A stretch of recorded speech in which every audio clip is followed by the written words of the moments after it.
In February of 2000, a police officer in a small Missouri town stepped into an apartment where a man had just taken his own life.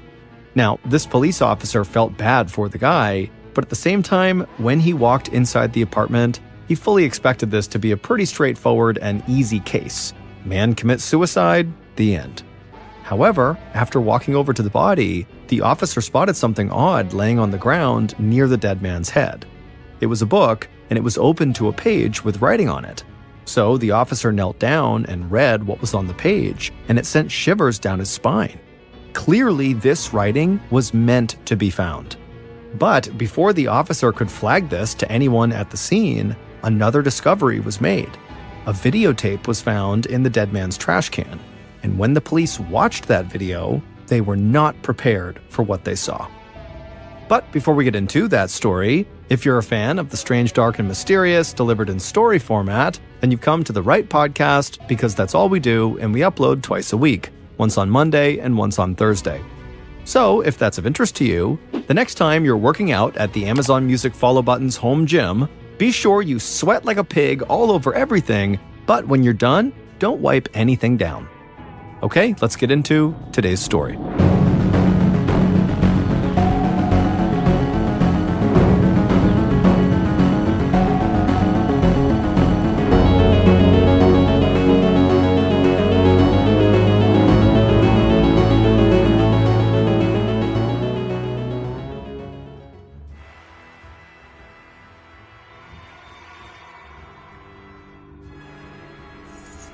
On a morning in late October of 1999, 48-year-old Bruce Miller grabbed his car keys off the kitchen counter, quickly devoured a piece of toast, and then headed into the living room of his ranch-style home in the small town of Clio, Michigan. Bruce was over 6 feet tall and lanky, with graying hair and a mustache. He wore a button-up shirt, jeans, and work boots. Bruce walked towards the front door as his 28-year-old wife, Sheree, rushed into the room from the hallway. Sheree was short with dyed blonde hair and light eyes. Mornings were always a bit crazy in the Miller household. Sheree had 2 young children from a previous marriage, and so she had to get them ready for school, and Bruce was always in a hurry to get to the business that he owned. Bruce leaned down and kissed his wife, and Sheree's face lit up. But when she got a good look at Bruce's shirt, her face completely changed. Sheree reached up to the front pocket on Bruce's shirt, and she pulled out a huge wad of cash. Then she held the money up in front of Bruce and gave him a look like, "I can't believe what you're doing." Everyone who knew Bruce knew he always carried a whole bunch of cash right in his front shirt pocket. Bruce said it was to make change for customers at work, but Sheree and others told him he was crazy to have that much cash just out in the open like that. It was like you're inviting getting robbed, and Sheree really wanted him to stop doing it. But Bruce smiled and took the money back from Sheree and slipped it right back into his shirt pocket. He told her he'd be fine, he kissed her again, and then walked outside into the cool fall air. Bruce could see the bright yellows and reds in the changing leaves on the trees, and so he knew the cold Michigan winter would be arriving soon. But for now, Bruce was enjoying the pleasant fall weather, and he felt like today was a perfect day to work outside. Bruce got into his car and drove a few minutes down the road to the outskirts of town. There, he turned off the main road onto a dirt road and drove for a couple more minutes until he finally arrived at the B&D salvage yard. Bruce drove through an open gate into the yard and parked his car in front of the small one-story white building that served as the salvage yard's office. Bruce hopped out of his car and surveyed the yard. Abandoned vehicles and stray auto parts stretched out in heaps and rows for acres. Bruce smiled. He never felt more at home than when he was right there. Bruce loved everything about cars. He loved watching NASCAR races, he loved driving, but most of all, he loved working on cars that other people thought were beyond repair. And so Bruce had always felt like having a salvage yard would be like having a personal playground. And so that was actually why, years earlier, he and a business partner had gone ahead and bought this salvage yard. But Bruce didn't just see this yard as a place for him to have fun and work on old beat-up cars. Instead, he saw it as the key to his and Sheree's future. Bruce had spent the last 30 years of his life, since he was about 18 years old, working for General Motors, or GM. At the time, GM was the top-selling automotive manufacturer in the entire United States, and it was one of the largest employers in the state of Michigan. In the 3 decades that Bruce had worked there, he'd held a range of different positions, and he had done really well. Bruce had loved working for GM from the time he started as a teen. It allowed him to be around cars all the time, and it had given him a chance to save a good amount of money. But after 30 years on the job, Bruce was ready to start a new phase of his life. And so that was where the salvage yard came in. Bruce had already reduced his time at GM, but he planned to walk away entirely within the year. And so at that point, the salvage yard would have to become his primary revenue stream. But Bruce was optimistic because, historically, people from all across the area flocked to the B&D salvage yard to get good deals on used automotive parts or to just buy old cars and trucks that they wanted to try to fix up themselves. Standing outside his office, Bruce gazed out over the piles of metal that looked like they went on forever. He knew a lot of people saw this yard as nothing more than a dump, a place that was filled with junk that had no use. But Bruce saw potential in that junk. He knew that with hard work and a little care, almost any car part could be made as good as new. And in some ways, Bruce felt like he owed his entire life to the discarded car parts on that lot. Because when he had bought the salvage yard, it ended up giving him way more than just a potential retirement plan. Years earlier, when he'd just become the new owner of the yard, Bruce had gone to the office to meet his employees, and the young, blonde bombshell who took care of the financial books for the salvage yard almost stopped him in his tracks. Her name was Sheree, and Bruce could just not stop staring at her. So, not long after that day in the office, he had asked Sheree out. And as he had gotten to know Sheree more, he had fallen in love with every aspect of her, not just her looks. Sheree was kind and caring in a way that Bruce just wasn't used to. He had actually been married 3 times before, and he always felt like his ex-wives had been purposely cruel to him. But Sheree was different. She spent her time when she wasn't working just trying to help people. She took care of her 2 young kids, she had worked for years at a local retirement community, and she did everything she could to advocate for victims of child abuse. Sheree had witnessed child abuse at different periods of her life, and she felt compelled to stand up for kids who could not stand up for themselves. And it was her dream to someday make or raise enough money to start a nonprofit organization that was dedicated to helping victims of child abuse across the country. When Bruce and Sheree had really begun dating, it became clear pretty quickly that they both wanted to spend the rest of their lives together. So, earlier that year, in 1999, they had gotten married. And Bruce had begun to see the salvage yard as an opportunity for Sheree to realize her dream of starting her own nonprofit. So, not long after the wedding, Bruce and Sheree had bought out Bruce's business partner and taken over full ownership of the salvage yard themselves. They hoped the money they would make from the yard would allow Bruce to fully walk away from GM and enable Sheree to become a full-time advocate. Bruce took in one more breath of fresh air and then walked inside the office. Inside, it looked like the place had not been updated or even really cleaned in years. There were stained walls and boxes and supplies and files sticking out all over the place, and there were all these beat-up metal tables with ashtrays on them that were overflowing with cigarette butts. But it still felt like Bruce's happy place. Bruce said hello to the woman who now handled the financial books for him, but he could tell she was upset about something. Bruce asked her what was wrong, and she said when she was going over recent sales, she was sure that some auto parts, including some tires, had disappeared without being paid for.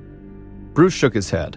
Despite keeping the yard gated and locked when nobody was there, theft was often just part of this business. But Bruce was angry, because he was sure he knew who had taken off with the parts in question.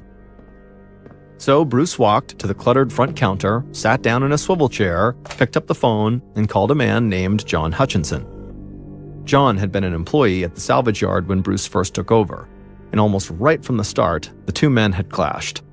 At first, Bruce didn't understand what John's problem was.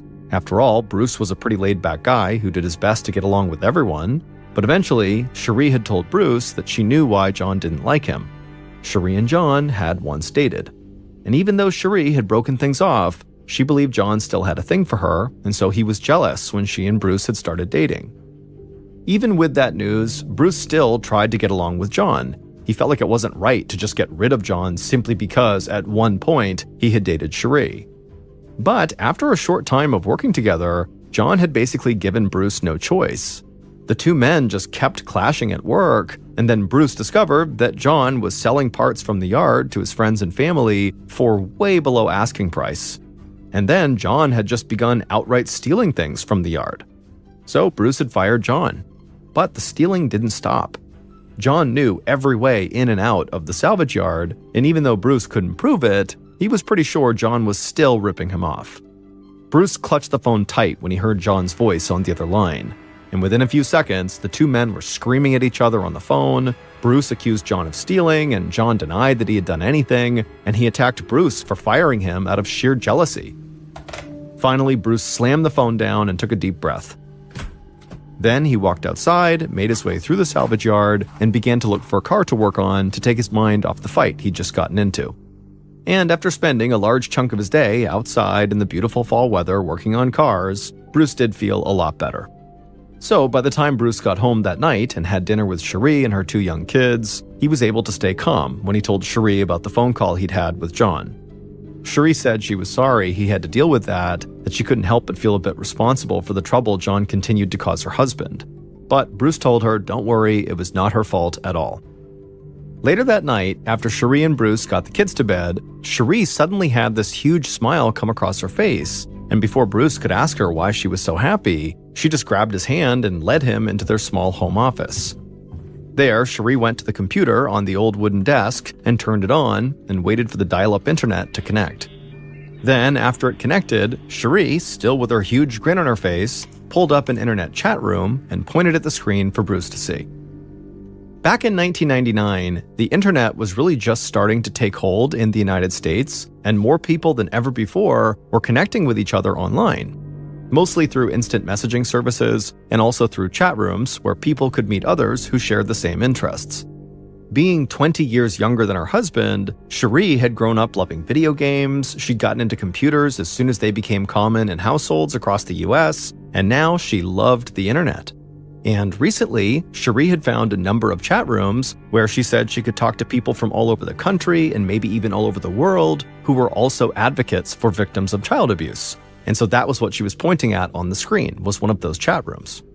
Sheree told John that she believed the internet and her ability to connect with these other people would make it a lot easier for her to learn the best ways to establish and run the advocacy group she had dreamed about starting. Bruce looked at the screen and then smiled, hugged Sheree, and gave her a kiss. He didn't really understand the point of the internet or chat rooms, but Sheree knew way more about it than he did, so if she believed the internet could be an effective tool, then he was happy for her. That night, as they lay in bed, Bruce and Sheree talked about how they felt like their future plans were really starting to fall into place. Bruce was sure he'd be able to make the salvage yard his only job soon, and Sheree would get to help more children on a much larger scale. They just had to keep working hard and being patient, and eventually, everything would work out just like they had planned. On the afternoon of Monday, November 8th, 1999, so a couple of weeks after Bruce and John had fought on the phone, Bruce headed out to the salvage yard. He was exhausted because he'd worked a late shift at General Motors the night before, but he still wanted to go into the yard to check on business and to spend some time working on an old car. Bruce drove through the gate and parked his car in front of the office. He stepped outside, breathed in the fresh air, and immediately began to feel a bit more awake. Then he walked into the office and saw his wife sitting behind the front counter. Sheree smiled, stood up, walked around the counter, and gave her husband a big kiss. She had opened up the salvage yard that morning after she dropped off the kids at school. That way Bruce could get some extra sleep after his late night at GM the night before. Sheree said it had been a pretty quiet day so far. Then she told Bruce she'd see him later at home. After Sheree was gone, Bruce checked in with the one other employee who was in the office, and then Bruce went to the yard to spend the rest of the day working outside. A little after 5 p.m., so just as the sun was setting below the horizon, Bruce decided it was time to head back inside the office to get some paperwork done before he went home. When he went in there, the one employee was still inside, and so Bruce told them they could head home and that Bruce would stick around and close up the yard on his own. And so after the employee thanked him and left, Bruce sat down in his old metal swivel chair and began digging through a stack of papers on the front counter, looking for a few forms that he needed to sign. About an hour later, at 6 p.m., Bruce was still inside the office doing paperwork when the office phone rang. Bruce answered, and he heard his wife's voice on the other line. She told him that the kids really wanted pizza from their favorite restaurant for dinner that night, and so she would call the order in if he could just pick it up on the way home. Bruce said that sounded great and that he would, and that he'd close up shop in just a few minutes. Sheree told Bruce she loved him, and they both hung up. Bruce pulled out a cigarette and lit it, and then exhaled a puff of smoke, and then glanced back down at the paperwork on his desk to make sure he'd finished everything he wanted to. But as he was doing this, suddenly the front door to the office swung open, someone stepped inside, and the door slammed shut behind them.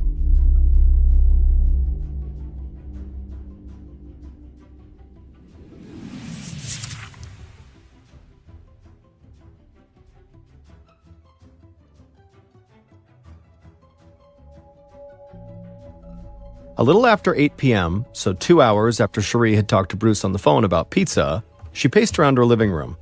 The kids were sitting in the kitchen, still waiting for pizza, and Bruce had still not arrived home. Sheree went to the kitchen, grabbed the phone, and called the salvage yard. She told the kids that Bruce must have been delayed with a last-minute customer, but as she sat there, the phone just kept on ringing and nobody picked up. So eventually, Sheree hung up, called Bruce's brother, and asked if he had heard from Bruce. The two brothers talked all the time, especially about football, and Sheree knew there was a big Monday night football game on. But Bruce's brother surprisingly said they actually had not spoken at all that day. But Bruce's brother could tell Sheree sounded very worried, so he tried to calm her down. He said Bruce was most likely somewhere between the salvage yard and the pizza place, or maybe he had already gotten the pizza and he was on his way home. But either way, he was probably just fine. And so after that, they hung up. But Sheree did not feel any calmer. So she grabbed the kids, put them in her car, and drove to the pizza place. But she didn't pass Bruce on the way, and when she got to the restaurant, they told her that Bruce had never come in to pick up the order. Sheree grabbed the pizza and then raced back home with the kids and immediately called her brother-in-law again. And this time, when he heard Sheree's voice, he could tell she was far more anxious, and he admitted to her after hearing what had just happened that this did seem pretty strange. So he told Sheree that he and his wife would go right now over to the salvage yard to just check on things. A few minutes after that phone call, Bruce's brother and his wife drove through the open gate at the salvage yard, and right away they spotted Bruce's car still parked out in front of the office. Now, the sight of his car made Bruce's brother actually feel better. He figured Bruce must have gotten caught up with work, and he must have just been on the phone with somebody else when Sheree had tried calling him. Bruce's brother and his wife stepped out of their car and walked up to the office door, and right away they froze. Because when they looked down, they could see the front door to the office was actually cracked open a bit, and they knew Bruce never left this door open when he was working alone at night because of all the theft. And so this was a big red flag. Bruce's brother and his wife began calling out Bruce's name through this gap in the door, but nobody answered from inside. So the couple nodded to each other and then pushed the door open and stepped into the office, and right away they saw a huge pile of cigarette butts on the floor in front of the counter. Then they walked around the counter and looked down at the floor, and when they did, they just stood there in total shock. Bruce was sprawled out on the floor in a thick pool of blood. Bruce's brother instinctively dropped down to try to revive Bruce, but he already knew Bruce was dead. Bruce's sister-in-law's hands started shaking uncontrollably, but she still managed to grab the phone on the front counter and dial 911.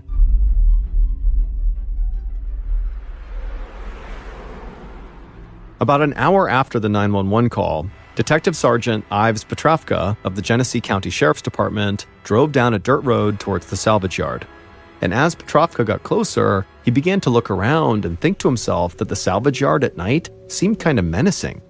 These huge piles of metal rising up into the sky, creating paths and hidden corners everywhere that made it impossible for somebody there to ever really know if they were actually alone. Petrovka drove through the open gate and parked his car near the front office, where a local police cruiser with flashing lights was already parked near several other state police vehicles. Petrovka stepped out of the car and saw fellow Sheriff's Department Detective Kevin Shanlian pull into the lot behind him. Petrovka's tie was hanging loose, and he always looked like he was in a hurry. In contrast, Shanlian was very calm and was the kind of person who never had a hair out of place. But despite their huge differences, the two detectives got along well. In the parking lot, Petrovka and Shanlian walked over to the first officer who had arrived at the scene. The officer was standing outside of the office with Bruce's sister-in-law and his brother, who both still looked like they were in shock. Petrovka introduced himself and said he was sorry to ask them to stay longer, but he would probably need to ask them some questions shortly. Bruce's brother nodded blankly and said that he and his wife would stick around to help. Then Petrovka and Shanlian walked into the office. The cramped office felt like it was totally packed with people, even though there were only a few members of the State Crime Lab forensics team inside. The county detectives introduced themselves, and a woman from the crime lab who had short hair and a quiet voice motioned for them to join her on the other side of the front counter. Petrovka and Shanlian took a few steps across the office, avoiding the pile of cigarette butts on the floor, and walked around the counter. There, they saw Bruce's body, and by Bruce's head was another pile of cigarette butts. The forensics officer was crouched down over Bruce's body. She was using pieces of one-sided tape to pull potential hair samples from Bruce's shirt. But Petrovka barely noticed what she was doing because he was stunned by the amount of blood covering Bruce's chest, the floor, and the wall behind Bruce's body. Even at first glance, it was clear to the detectives that Bruce had been shot at close range with a powerful weapon, most likely a shotgun. But no expended shells had been found at the scene. The forensics officers cataloged and stored hair samples from Bruce's shirt, and then the woman with the quiet voice motioned for the detectives to follow her back to the front door. They walked around the counter, and then the woman told them to take a look at the office from where they were standing. And then when they began doing this, she asked them if anything jumped out at them. The one thing that really jumped out at Detective Petrovka was what a mess the place was. There were papers overflowing from boxes, there were ashtrays that looked like they hadn't been emptied in weeks scattered all across these small tables, and grease and oil stains all over the floor. The forensics officer said Petrovka was exactly right. The place was a complete mess, which is why she was surprised that they hadn't found any fingerprints or physical evidence on the front door where the killer would have had to enter and exit. And she said what was even stranger was that they had not found any footprints in the grease and oil stains on the floor. Normally, those types of stains were very effective at capturing prints. And so Petrovka and Shanlian assumed, based on this information, that whoever had killed Bruce must have taken time to really wipe the place down afterwards. The forensics officer said that would explain the door being totally clear of prints, but she didn't find any evidence that the floor had been cleaned. Instead, she thought whoever had killed Bruce had known where the grease stains were on the floor, and so they had just avoided stepping in them. Petrovka glanced over at Shanlian with a very knowing look on his face. They both knew if that theory checked out, that somebody knew where these stains were, then that meant they were very likely looking for someone who knew Bruce and who was familiar with this office. So the detectives stepped outside to talk to the people who had found Bruce's body, his brother and his sister-in-law.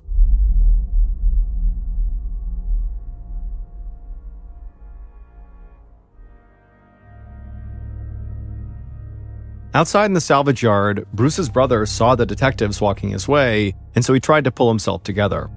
Since finding his brother dead inside of the office, Bruce's brother and his wife had pretty much just been in shock and had barely even spoken to each other. But when Petrovka asked Bruce's brother why they had been at the salvage yard in the first place, he told the detective that Bruce's wife, Sheree, had called him twice in a panic because Bruce had not come home from work. So he and his wife said they would go check out the salvage yard to see what was going on, and that's when they found Bruce's body. As he spoke, Bruce's brother choked back tears.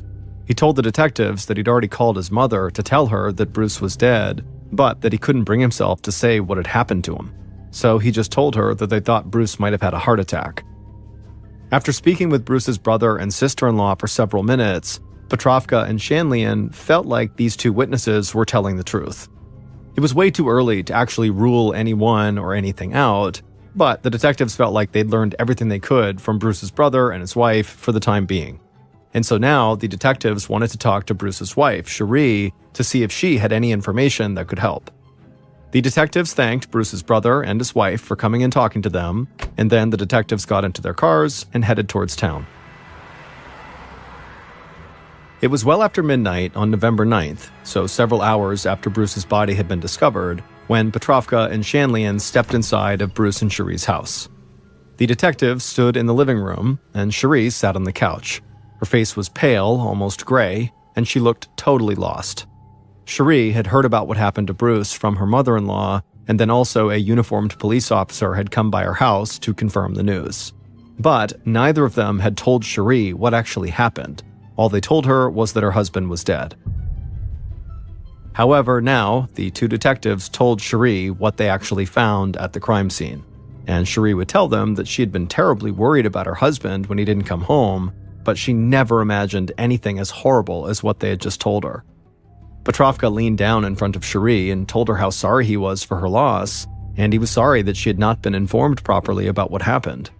Then suddenly, Sheree looked right at Petrovka, and she seemed way more alert than she had since the detectives got there, and she asked Petrovka if they had found a large amount of cash in Bruce's shirt pocket.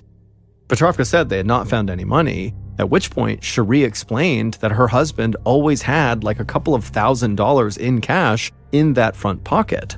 Petrovka asked if anybody else knew this, and Sheree nodded vigorously. She said most of Bruce's friends and family knew about his habit of carrying around a whole bunch of money, and anybody who worked at the salvage yard would also know that too. The detectives shared a quick glance. The evidence the forensics officers had found made them pretty sure whoever had killed Bruce knew him and knew the layout of the salvage yard office. So Petrovka asked Sheree if she could think of anyone who knew Bruce who also might have had it out for him or who might have just wanted to rob him. Sheree closed her eyes and thought for a second, and then she looked back up at Petrovka and told him there actually was one man who could not stand her husband. He was a former employee at the salvage yard who actually she had once dated, and she said his name was John Hutchinson, and he had a history of stealing from her husband. Petrovka thanked Sheree for her help and told her again how sorry he was for her loss. Then he and Shanlian headed outside to their cars. Back at the sheriff's station, the two detectives talked about what Sheree had told them, and they agreed that this John Hutchinson guy seemed to fit the description of who they were looking for. Someone who knew Bruce, who knew the salvage yard, and who literally had a history of stealing from Bruce before. And so certainly this guy John would also know that Bruce carried thousands of dollars in cash on his person. So by the time the sun started to rise that morning, the detectives believed they had identified their very first major suspect. At 1:30 p.m. on November 9th, the day after Bruce's murder, Detective Shanlian led John Hutchinson into a small interrogation room at the sheriff's station. John was tall with a square jaw, a shaved head, and piercing eyes. People who knew him said he was good-looking enough to be a Hollywood star.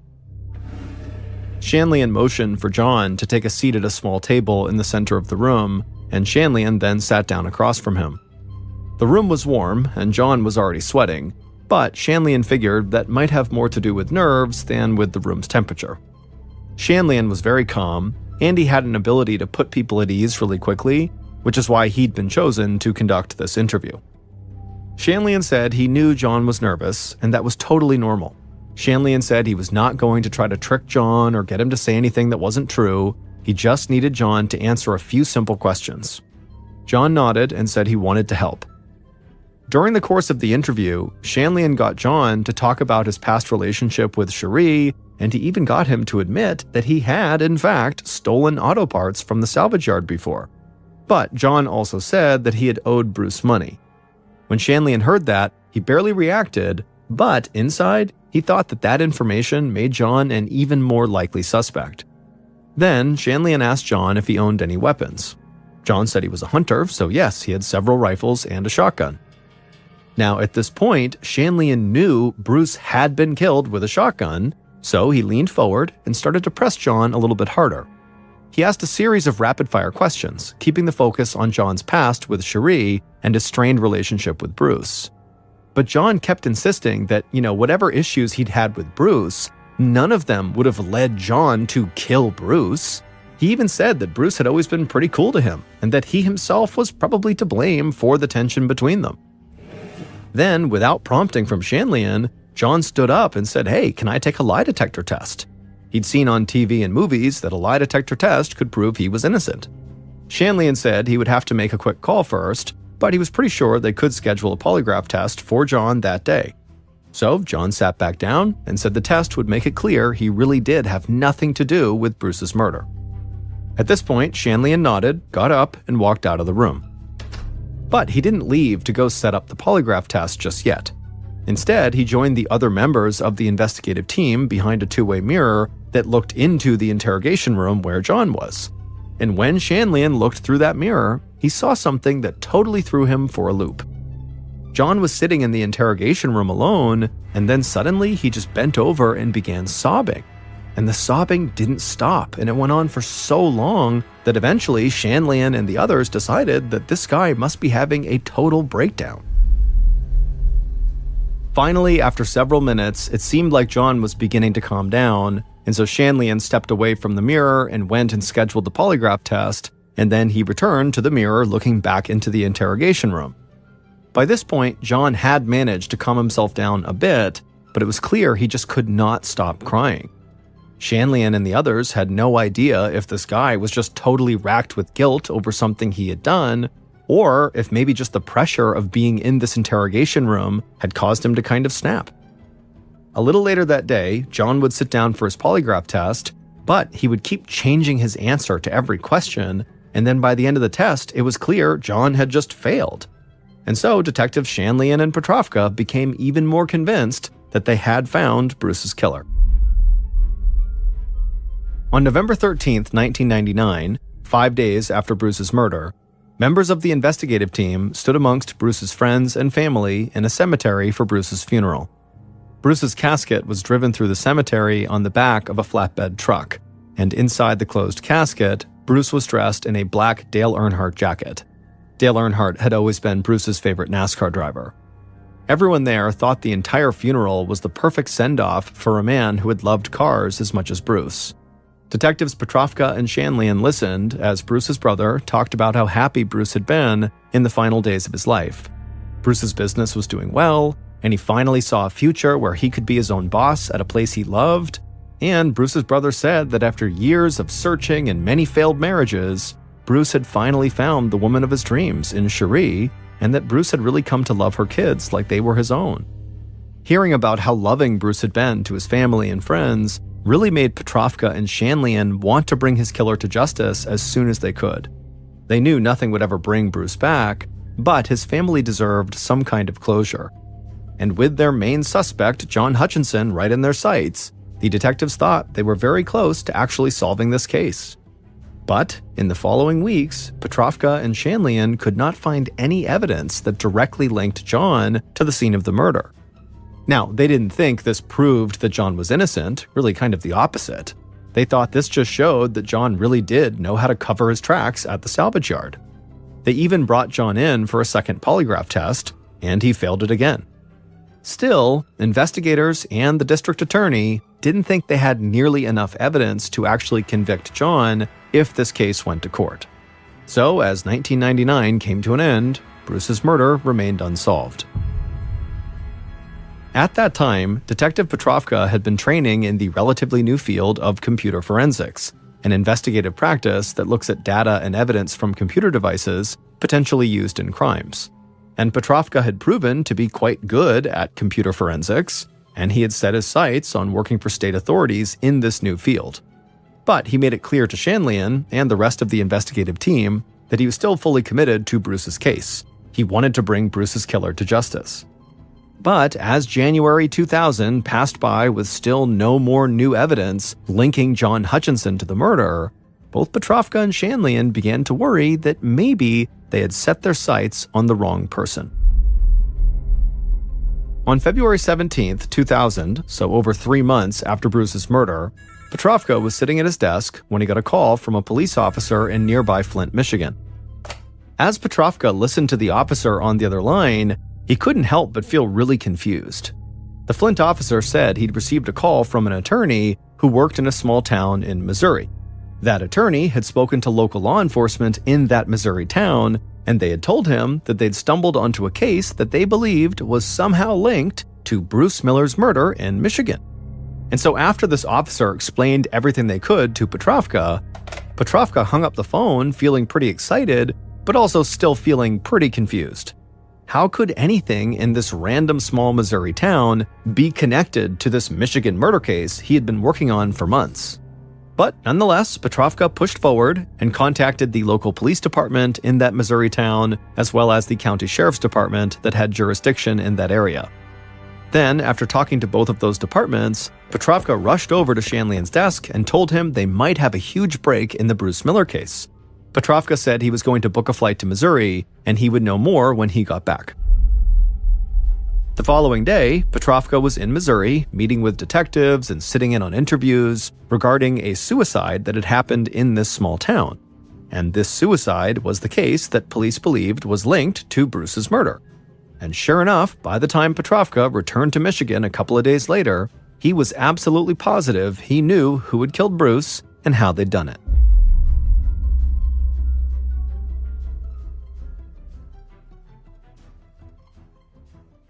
Based on evidence collected from the scene of the suicide in Missouri and the murder scene at the salvage yard, and interviews conducted throughout the investigation into Bruce Miller's death, here is a reconstruction of what authorities believe happened on the night someone murdered Bruce Miller, November 8, 1999.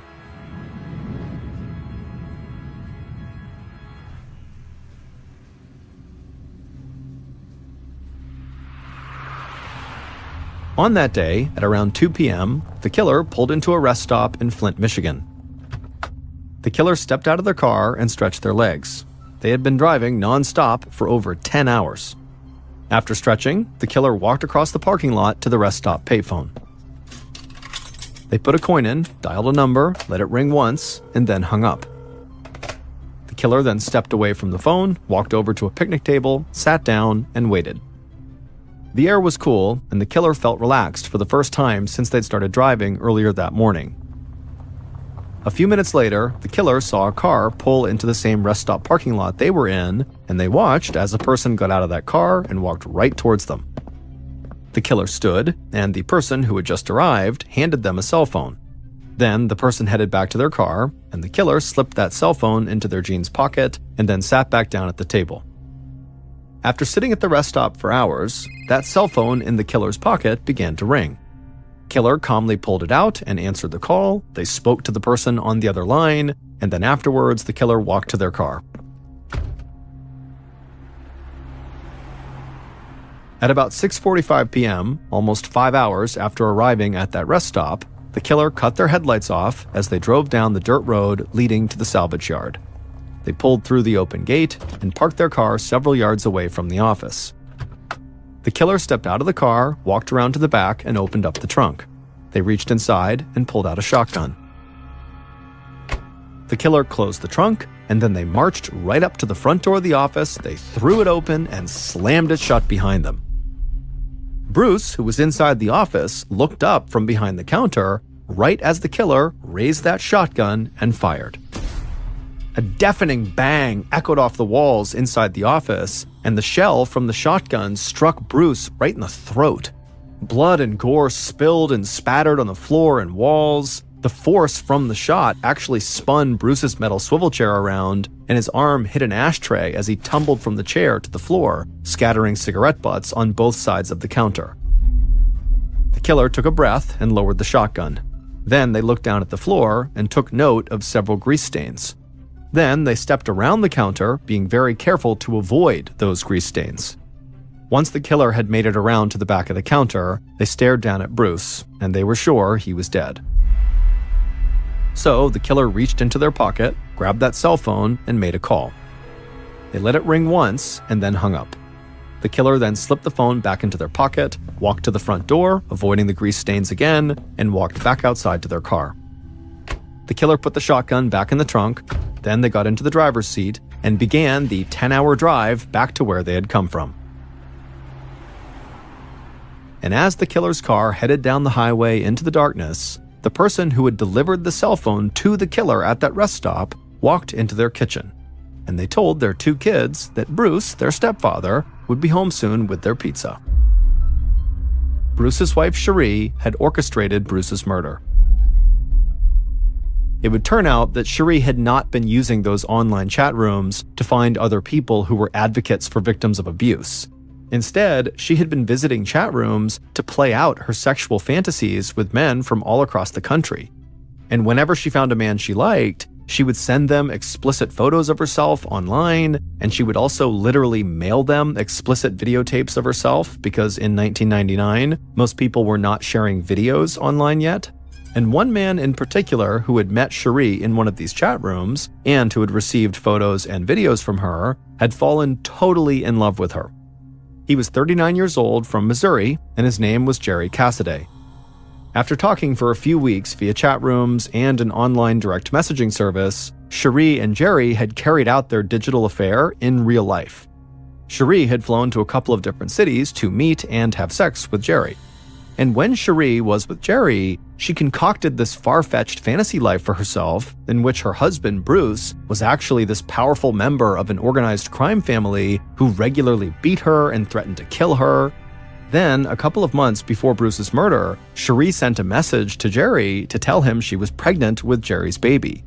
She even sent him a picture online showing a positive pregnancy test and an ultrasound. But not long after sending those along, Sheree would again message Jerry to tell him that Bruce had beaten her so badly that she had lost their baby. She had used makeup to create bruises all over her body and then sent photos of those bruises to Jerry.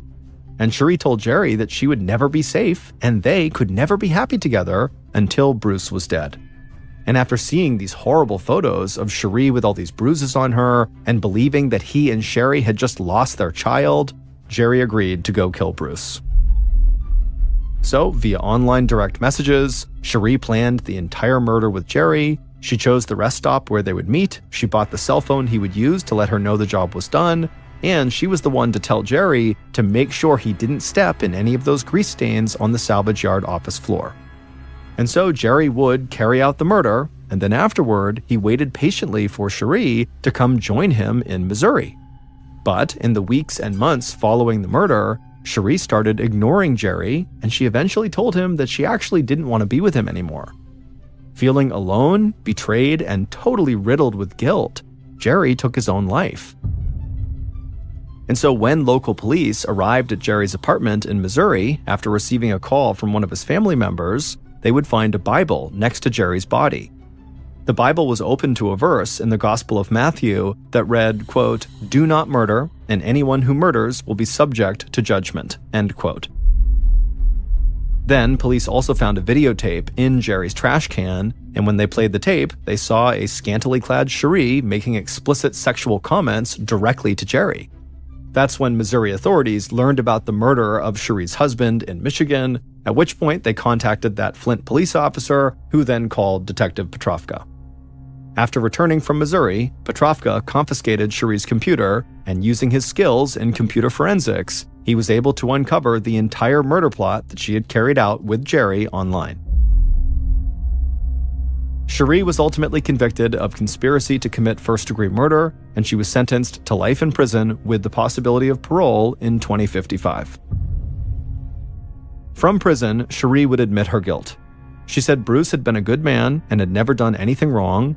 She said she had just convinced herself that her online life was like a video game and that killing Bruce had become like beating the final level. Some in the media would come to call this case the first murder in the United States that was planned on the internet. This case would alert authorities to the alarming speed at which conspirators could communicate and plan simply by using direct message services and online chat rooms. And so as a result, U.S. law enforcement agencies would greatly increase their investment in the growing field of computer forensics.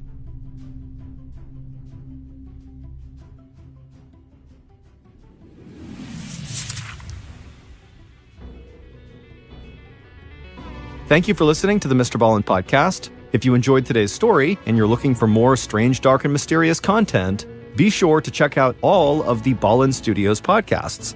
We have this one, the main show, and we also have Mr. Ballen's Medical Mysteries, we have Bedtime Stories, and we have Run Fool. You can find all of these podcasts simply by searching for Ballen Studios wherever you listen to your podcasts. Also, there are hundreds more stories like the one you heard today that are in video format on our YouTube channel, and that channel is just called Mr. Ballen. So that's going to do it. I really appreciate your support. Until next time, see ya.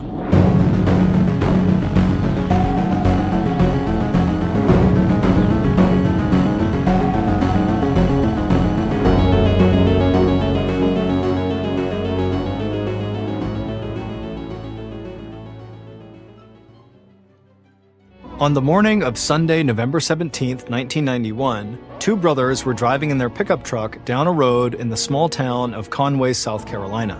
The older brother was driving, and the younger brother was looking out the window at the surrounding woods, looking for the perfect spot to set up to go deer hunting.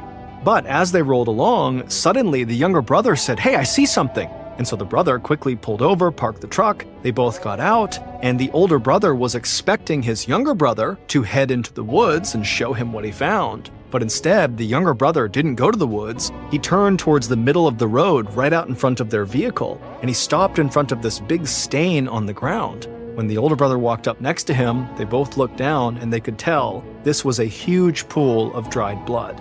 In fact, there was so much blood that the brothers thought maybe a big predator had attacked a deer, and they worried that this big predator might still be close by. But then the brothers noticed a trail of blood leading away from the center of the road into a ditch nearby.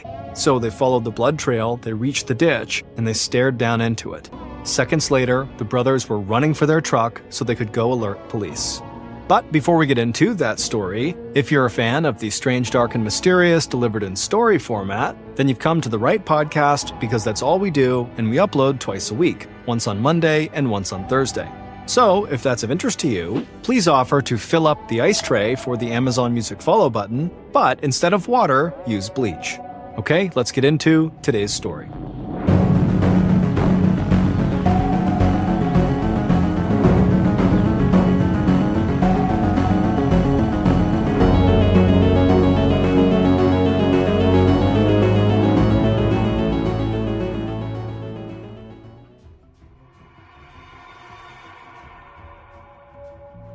On Saturday, November 16th, 1991, a 17-year-old high school senior named Crystal Todd was in her bedroom getting ready to go to a party in the small town she lived in, which was called Conway, South Carolina. Crystal looked at herself in the mirror and put the finishing touches on her makeup. Then she stepped back to get a full view of herself. She was wearing a print shirt, jeans, brown leather shoes, and her favorite brown leather jacket. And in the mirror, her blue eyes shined. Her mom always told her that her eyes were bluer than the sky, and they lit up any room she walked into. After checking herself over a few more times, Crystal felt happy with how she looked, and she was about to head out for the night when the phone in her bedroom started to ring. She answered it, but right away she wished that she hadn't. A young man named Davey, who Crystal had gone out with on a few dates, was the caller. Crystal had told Davey that she did not want to see him anymore, but clearly he had not gotten the message. Davey asked Crystal if she wanted to go out with him that night, but Crystal said she already had plans, so she couldn't. So Davey said, "Okay, well, can we get together another time soon?"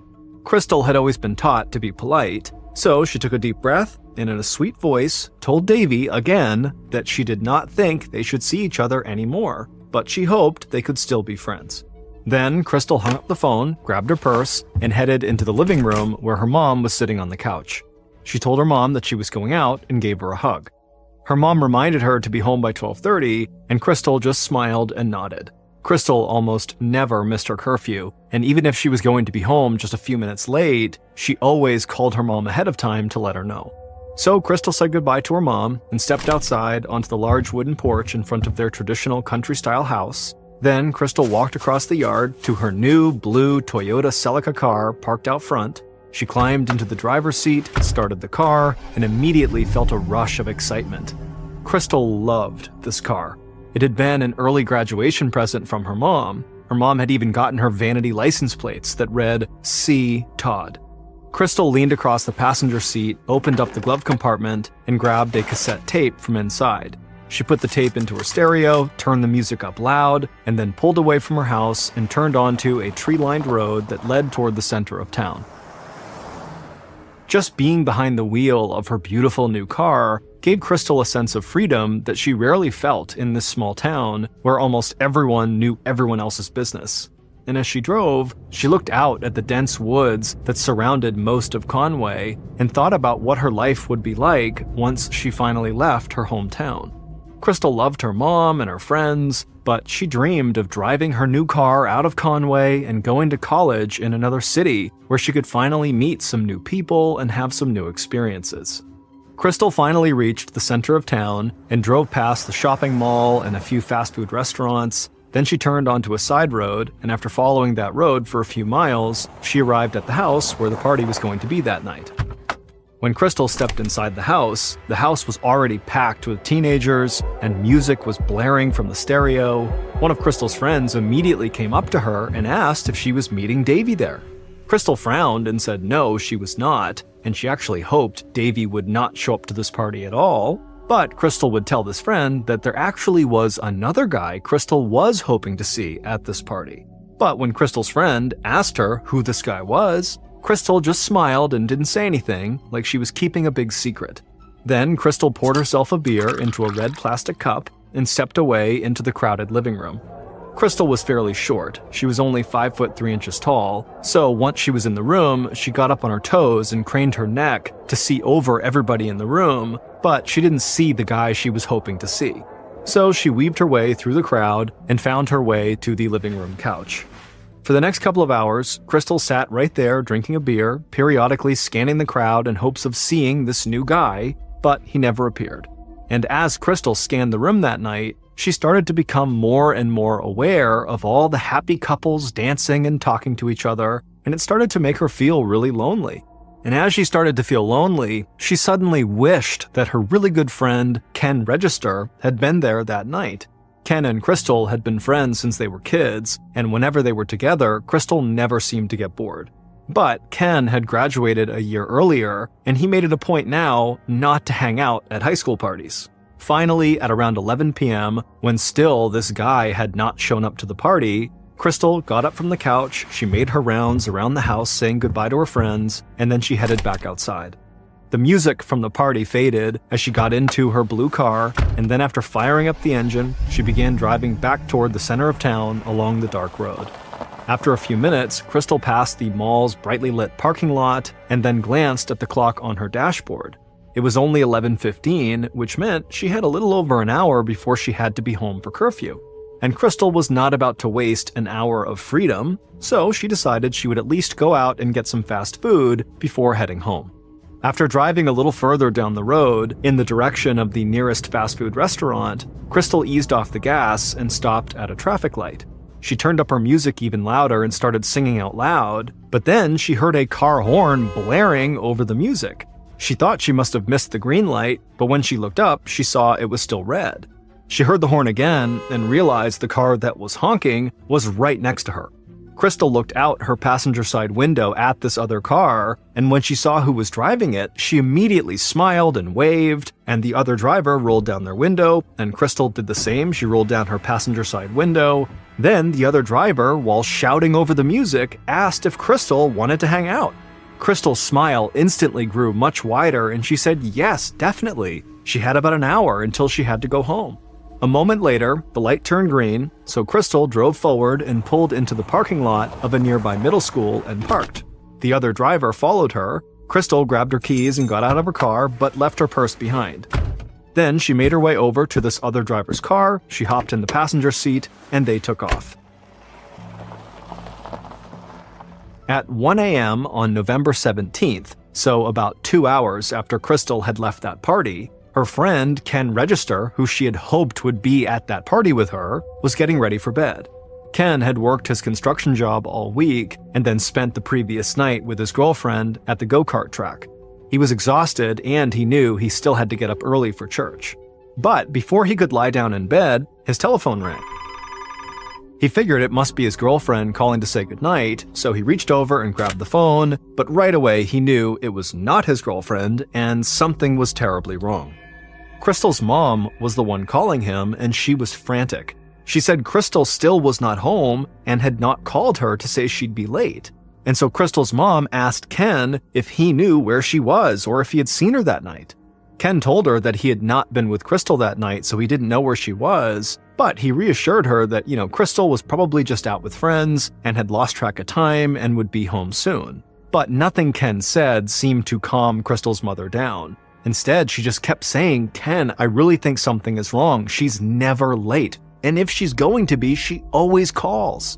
And so Ken, who had known Crystal's mom since he was a little kid and could really tell this was a crisis point for her, he told her, "Look, I'll call the 2 closest hospitals and see if maybe she's in one of those." And so Crystal's mom thanked Ken, and he told her he would call her right back after he called the hospitals. After Ken hung up with Crystal's mom, he would call both hospitals, but neither had any records of Crystal ever having come in that night. So, Ken called Crystal's mom back and gave her the news, but he told her again that, Crystal was fine. She likely just lost track of time, or maybe she got sucked into dropping someone off who lived far away, but don't worry, she'll be home, everything's fine. Crystal's mom was not buying it, but she did say to Ken that while he was calling the hospitals, she had called the police, and they too told her that this did not seem like a big deal, and that likely Crystal would be home soon. Ken felt terrible for Crystal's mom, but there really wasn't much else he could do, and so eventually they both just said, okay, we'll be in touch if we hear from Crystal, and then they hung up, and a little while later, Ken was asleep. At around 9 a.m., 8 hours after Crystal's mom had called Ken, two brothers in their 20s were driving down a road in Conway in their pickup truck. The older of the two was driving, while the younger brother was scanning the woods outside. He was looking for a good spot to start their deer hunt for the day. And just then, the younger brother said he saw something. So the older brother, who was driving, pulled over to the side of the road and parked, and then after they both got out, the older brother expected the younger brother to head towards the woods to show him what he saw. But instead, the younger brother walked ahead in the middle of the road and stopped over this big stain on the ground. And when the older brother walked up next to him, they both looked down and they could see clearly it was a huge pool of dried blood. In fact, there was so much blood on the concrete that the brothers thought maybe some big wild predator must have attacked a deer in the area, and they both worried that maybe this wild predator was still close by. But then the younger brother pointed to a trail of blood that led from the road to a nearby ditch about 10 feet away. The men looked at each other and then followed the blood trail, and when they got to the other side of the road and looked down into this ditch that was about 5 feet deep, what they saw at the bottom stunned them both into silence. Finally, the older brother snapped out of his daze and started running back towards the truck, and his younger brother followed him. The two of them climbed into the truck, and before long they were peeling out of there, speeding down the road as fast as they could to alert the police. A little after 10 a.m., so about an hour after those brothers made a 911 call, Detective Bill Knowles of the Horry County Police parked his car on the side of the road near the woods and stared out his window at the other police officers who were gathered around the ditch on the opposite side of the road where the brothers had made their ghastly discovery. Knowles stepped out of his car and stretched. It was sunny and very mild that morning. Then, as soon as he was out of his car, one of the officers spotted him and waved him over to the ditch. Knowles walked slowly across the road, staring down at the massive trail of dried blood. Then he reached the officer and looked down into the ditch below. Knowles' breath caught in his chest, and a look of complete shock crossed his face. He had known he was coming to investigate a murder, but the brutality that had been inflicted on the victim he was now staring at was beyond anything he'd seen before.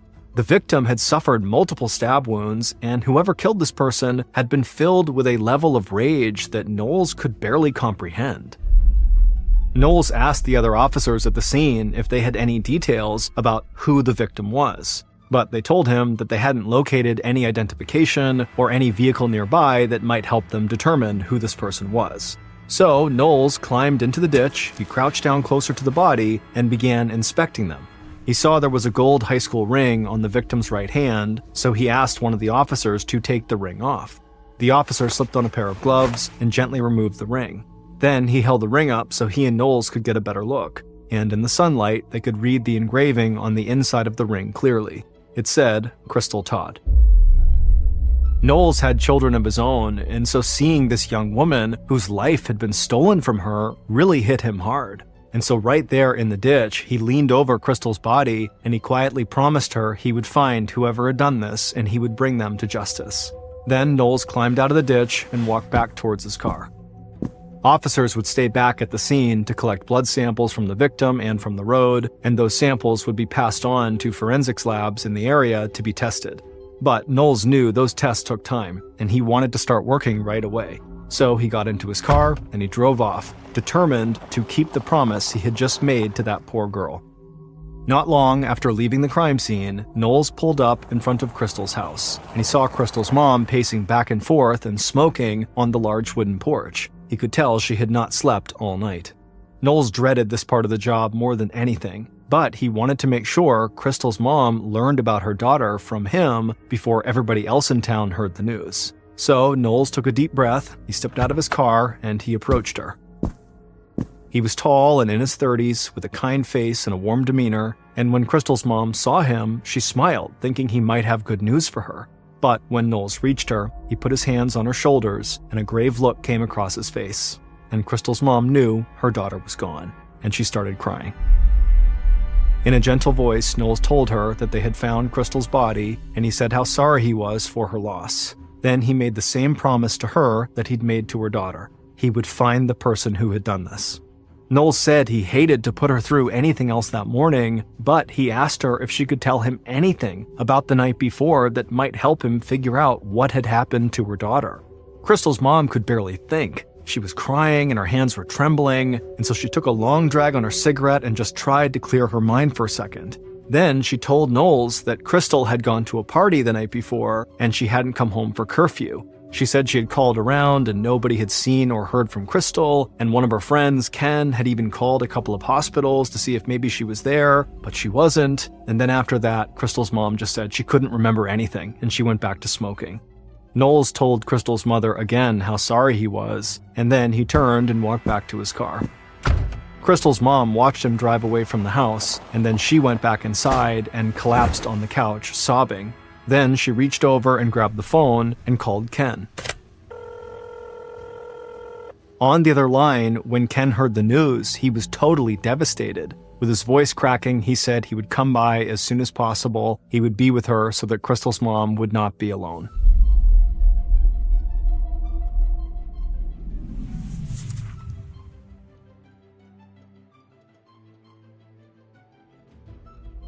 Not long after Knowles left Crystal's house, he got word that Crystal's car had been located. It was found in the middle school parking lot. So Knowles headed in that direction.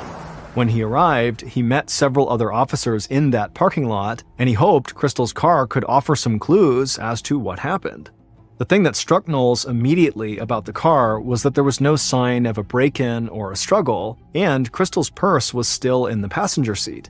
To Knowles, that indicated that Crystal had parked there under her own free will, and that her murder had likely not been the result of a robbery. Knowles hoped that Crystal's friends might be able to shed some light on how Crystal had gotten from her car in the middle school parking lot to the road where her body had been found. And he knew on Sunday evenings, almost all of the teenagers in town got together to hang out in the mall parking lot. So later that day, as the sun started to set over the woods, Knowles headed to the mall. By the time he got there, news of Crystal's murder had spread all through town, and the local teenagers had gathered together at the mall, just like Knowles figured they would. But instead of making plans or talking about school, the teenagers were discussing what had happened to their friend Crystal. Knowles parked his car, stepped outside, and walked towards a group of kids who were leaning against a car nearby. He introduced himself and asked if any of them had known Crystal. He was not surprised that basically all of them said they either knew her well or had at least spent some time with her in school. Then Knowles asked if any of them had been to the party where Crystal was the night before, or if they had heard anything about what had happened the night before. One of the young women nearby chimed in and said that she heard that Crystal had been murdered as part of a satanic ritual. Knowles sighed and shook his head. The last thing he needed was some crazy rumor about Satanists spreading through town. But then another girl said she was at the party the night before and that Crystal had hoped to meet a guy there. Knowles asked who this guy was, but none of the kids seemed to know. Then the girl said there was another guy who might have gone looking for Crystal the night before. She said his name was Davy, and that Crystal had broken up with him after a few dates, and he was really angry about it. And all of the other kids in the group agreed. Davy was someone Knowles should talk to. So Knowles got all of the information he could about Davy from this group of teenagers. Then he told them all to be careful, and he headed back to his car. The kids had told Knowles that Davy lived in a nearby town, and back at the station, Knowles got an address. And Knowles had connections in the police force in the neighboring town, so he contacted them and told them what was happening. They said they would round up Davy for him and that Knowles could question him at their police station. And so later that night, Knowles drove out of Conway towards this nearby town, and he was already starting to form a picture of what he thought could have happened based on the crime scene and how he had found Crystal's car. Knowles believed Crystal had parked her car at the middle school by choice and then gotten into another car with someone she knew, and he thought there was a strong possibility that whoever was driving that other car was the person who had killed her. And considering the violence that had been inflicted on Crystal, Knowles thought he was most likely looking for a young man who was angry with her. And Davy, a teenage boy who Crystal had rejected, definitely fit that description. A little while later, and Knowles had finally arrived at the neighboring town's police station. When he got there, an officer from the local force greeted him and told him that Davy was ready for questioning. The officer also said when they picked Davy up, they discovered the exterior and interior of his truck had just been washed, and that the boy had been carrying a pocket knife. Then the officer led Knowles through the station into a small interrogation room where Davy was seated behind a wooden table. The room was very bright and very cold.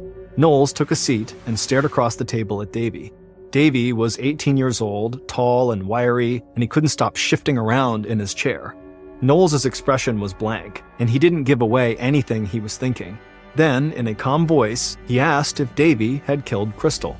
Davy shifted more in his chair and tapped his foot on the ground. He didn't look up at Knowles, but he said he had nothing to do with any crime. He said he'd called Crystal the day before to see if she wanted to go out with him, but she had said she already had plans. Not totally buying his answer, Knowles pushed a little more and asked if Davy made a habit of washing his truck on Sunday evenings. Then, for the first time, Davy looked Knowles in the eye.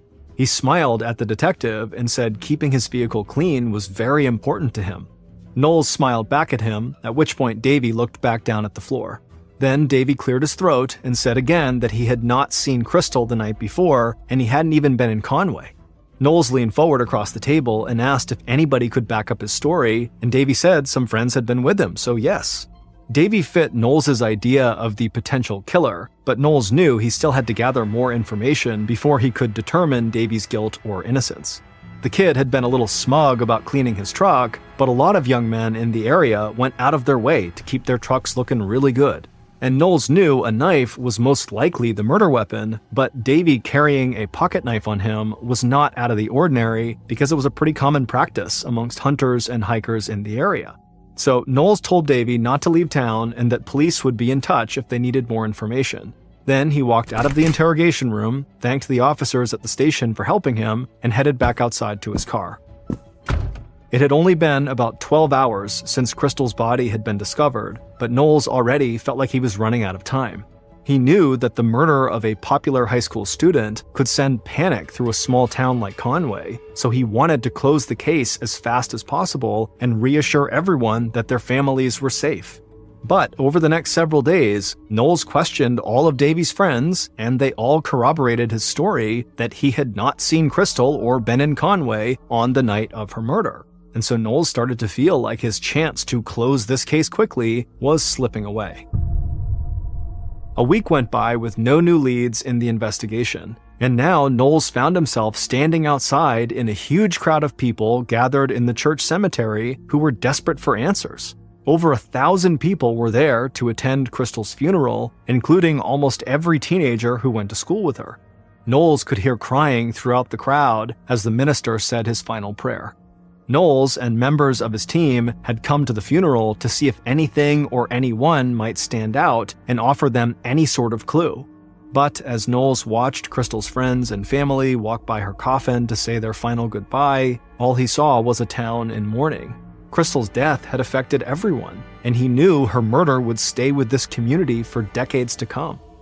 By the time Knowles left, he knew the funeral hadn't given him any new information to go on. In fact, it had just made it clear how difficult his job would be. In a town like Conway, where everybody seemed to know Crystal, the list of potential suspects was almost endless. So, not long after the funeral, Knowles reached out to state law enforcement and forensics experts in South Carolina for help. And together, they came up with a plan to narrow down Knowles' search. They decided they would use DNA testing. DNA testing is an investigative technique that uses biological evidence found at the crime scene or on a victim to connect a suspect to the crime or to rule out a potential suspect. At the time of Crystal's death, DNA testing was still a relatively new technique, and it hadn't been used yet to solve a murder case in the state of South Carolina. But Knowles wanted to use all of the tools available to him. So the police in Conway made a public announcement that they needed male volunteers to submit samples for DNA testing. Police said these samples would help them eliminate suspects and enable them to narrow down their search for Crystal's killer. Knowles hoped at least a few of Crystal's male classmates who'd been at the party with her would volunteer, but he was astonished when over 50 men in the community quickly agreed to provide DNA samples in the hope it would help the investigation. The DNA testing would be handled by the state, and Knowles was informed it could take months before they had all of the results. He was happy his team had taken another step in the investigation, but he wasn't about to just wait around for test results that might not even lead to the killer. So while he waited for the results, Knowles kept digging into Crystal's personal life. And in January of 1992, so about a month and a half after Crystal's funeral, Knowles discovered something that he thought was a major break in the case. On a cool January night, Knowles sat at his desk in the station reading through Crystal's school notebooks that had been retrieved from her locker. Knowles was exhausted because he and his team had been working around the clock on this case for months, but he refused to let that exhaustion get in the way of the promise he had made to Crystal and her mother. Knowles rubbed his eyes, picked up the mug on his desk, took a sip of coffee, and kept reading over the notebooks. He was looking for anything that might help his investigation, but as he read, he just started to feel a deep sense of sadness. Amidst Crystal's notes for her high school classes, he saw drawings she had doodled in the margins and little messages she'd written to herself. Flipping through the notebooks, all Knowles could think about was how young Crystal was and how full of hope she must have been. But then someone had robbed her of all of that, and that person was still walking free. Just then, something in one of the notebooks jumped out at Knowles. The name Andy Tyndall was written in the flowery handwriting of a teenager who might have a crush. So Knowles flipped through a few more pages, and he saw Andy's name again written in the same way. In the interviews that Knowles had conducted with Crystal's friends, Andy's name had never come up. But now Knowles wondered if Andy was the high school boy Crystal had hoped to see at the party. So during the following week, Knowles dug into Andy's background, but he discovered Andy wasn't a high school boy at all. He was a 31-year-old man who liked hanging out with high school girls. And Knowles also learned that Andy had come to Conway, South Carolina after committing a robbery in Alabama and violating his parole. And so for the first time in weeks, Knowles felt like he might have a real prime suspect. Knowles contacted some of Crystal's friends he'd already spoken to, and he asked them if they knew anything about Andy. And finally, he found one of Crystal's friends who was willing to talk.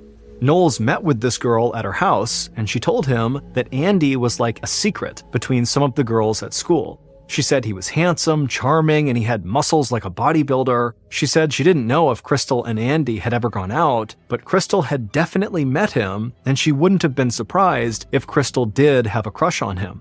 That was the connection between Crystal and Andy that Knowles was looking for, and the fact that Andy had violated parole in another state was enough for police to bring him in. And so on January 21st, 1992, over 2 months after Crystal's murder, Knowles sat across from Andy in a small police interrogation room.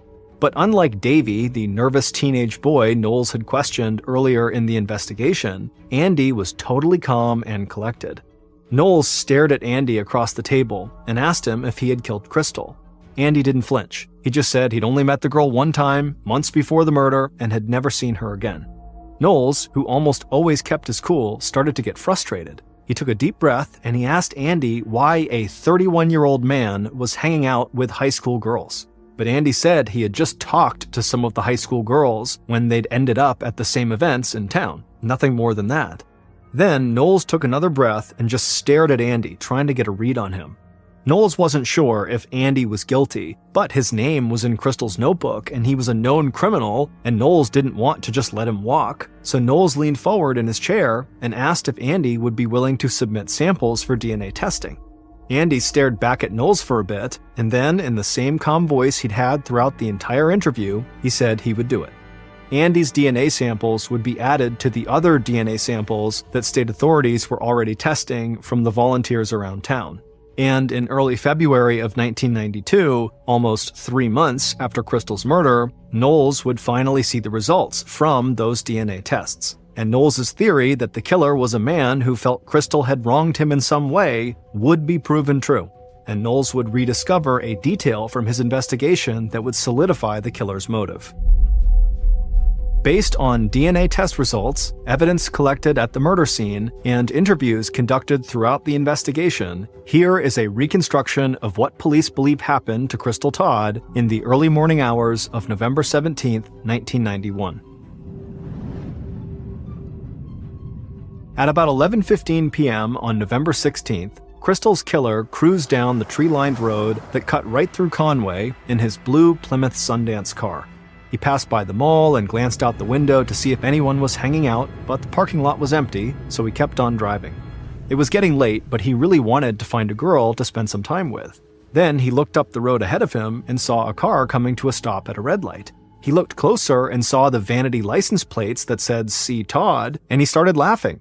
He knew that was Crystal's car, and if he could have picked one girl in town to be with right now, it would have been her. So the killer pulled up right next to Crystal's car and began honking. She didn't respond, so he leaned on his horn even harder, and this time it worked, and Crystal looked over at him and she smiled, he smiled back, and he felt his heart beat a little bit faster. Then he rolled down his window and she did the same, and then he asked her if she wanted to hang out and she said yes, and then the light turned green and he followed her into the middle school parking lot. The killer watched as Crystal walked past his car and climbed into his passenger seat.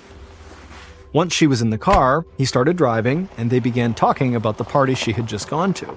As Crystal spoke, the killer began looking out the window, searching for the perfect spot away from all the lights in the center of town.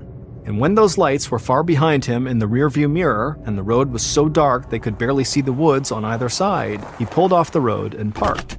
Crystal asked him what he was doing, and he told her that it would be easier for them to talk if they weren't driving.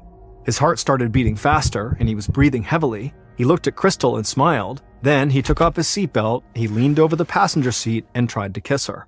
Crystal told him this is not what she wanted, but he didn't listen. Crystal tried to push him off of her and get out of the car, but she couldn't. She was trapped. Then the killer forced himself on Crystal and sexually assaulted her. Sometime after midnight, when Crystal had finally gotten free, she grabbed her shirt and jeans from the floorboard, she got out of the car, began getting dressed, and then she began screaming at the killer through the open passenger door. Inside the car, the killer seethed, and his head started pounding, and he just wanted her to stop screaming, but she wouldn't stop. So the killer opened the glove compartment and grabbed a knife with a locking blade that he kept in his car. Then he opened his door and he rushed around the car towards Crystal, who was still getting dressed. Before Crystal could react, he grabbed her shoulder and slammed the knife into her skull. Crystal felt the right half of her body go completely numb. Then the killer pulled the knife out and Crystal staggered forward in the road. The killer followed with his knife raised, and Crystal held up her left hand to try to stop him, but there was nothing she could do. He stabbed her in the chest and she fell down, but the killer kept going. The killer would stab Crystal 31 times, and some of the wounds were inflicted after she was clearly already dead. Finally, the killer stopped, looked at what he'd done, and started to panic. The road was dark, but in the moonlight, he could see where the road dropped into a ditch on the opposite side from where he had parked. So he grabbed Crystal under the arms, dragged her body across the road, and threw her in the ditch. Then he ran back to his car, slammed the door, and sped off down the road. And he didn't stop until he parked in front of his house. Before he got out, he looked over the car to see if there was anything Crystal had left behind, and he saw her keys on the floorboard of the passenger seat. He grabbed her keys, got out of the car, and ran across the porch to the front door. His hand was shaking, and his house key rattled the doorknob as he unlocked the door. Once he was inside, he ran to his room, and he hid Crystal's keys in a drawer. And when he looked down at his hands, he finally realized he was covered in blood. So he stripped down, ran to the bathroom, and took a shower. Afterwards, his hands were still trembling, but he was breathing a little easier. So he walked back to his bedroom and got dressed for bed. But before he could lie down, the phone rang. He figured it was his girlfriend calling to say goodnight, so he grabbed the phone. But when he answered, it was not his girlfriend, it was Crystal's mother, who was frantic because her daughter had not come home. Ken Register, who was one of Crystal's best friends since childhood, who was a pallbearer at Crystal's funeral, and who was the person who had comforted Crystal's mother after she found out her daughter had been killed, had been the one who murdered Crystal. It would turn out that Ken fit the description of the killer Knowles had first imagined, a young man who knew Crystal and who believed he had some reason to be angry with her. But the detail from early interviews that Knowles had rediscovered, the one that would clarify Ken's motive, was that Crystal and Ken had briefly dated years before the murder, and Crystal had broken up with him because she thought they were better off as friends. But Ken didn't see it that way, and he believed Crystal belonged to him. And his desire to have her for himself, no matter the cost, had grown over the years. And then, on the night of the murder, Ken was driving home from the go-kart track when he saw Crystal at the red light, and he decided that was the night they were going to be together. And when Crystal tried to push him off of her in the car, he flew into a violent rage. It would turn out Crystal's murder was the first murder case in South Carolina solved by using DNA evidence, because Ken had been one of the people in town who had quickly provided a DNA sample when police asked for volunteers, and Ken's DNA sample had linked him to the sexual assault and the murder. Ken would later suggest he had provided those samples despite being guilty because he didn't fully understand how DNA evidence could tie him to the crime. Ken would ultimately confess to the murder, he was found guilty, and he was sentenced to life in prison. Then, in 2022, over 30 years after the murder, Ken came up for parole. But Crystal's friends, who still missed her dearly, started a petition to have Ken's parole denied. And Ken eventually just waived his right to a parole hearing, and as of May 2023, he remains in prison.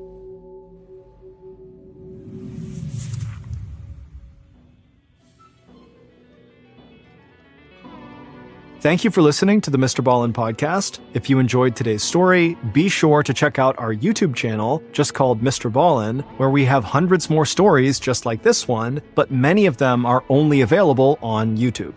So that's going to do it. I really appreciate your support. Until next time, see ya.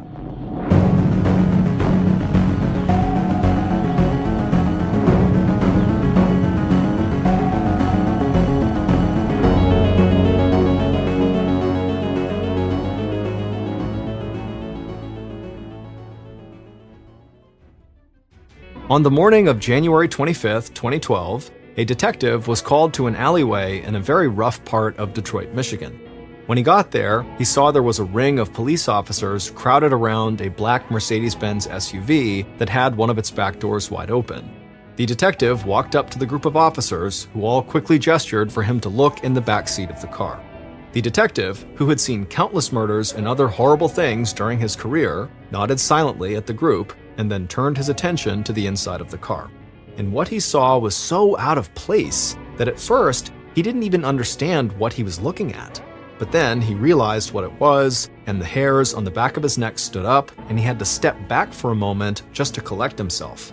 But this was only the beginning of a very shocking and strange case that only got weirder and weirder by the day.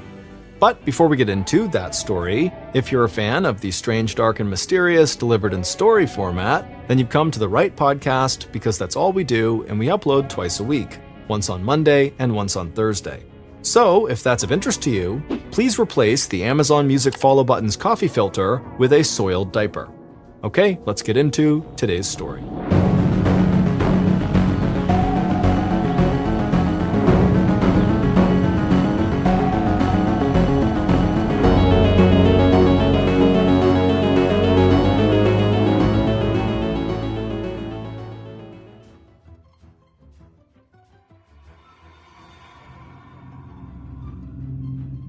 On an afternoon in January of 2012, 56-year-old Jane Beshara and her husband Bob were standing in the front yard of their large 5-bedroom, 2-story home in Grosse Pointe Park, a wealthy suburb of Detroit, Michigan.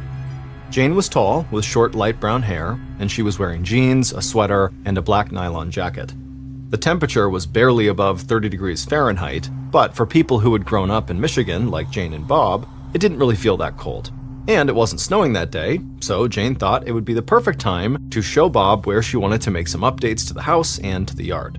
So, the two of them walked around outside and talked about how they could make their home even more beautiful than it already was. Bob, or Big Bob, as he was known by most of their friends, was a huge 6'4" tall guy with broad shoulders and dark hair.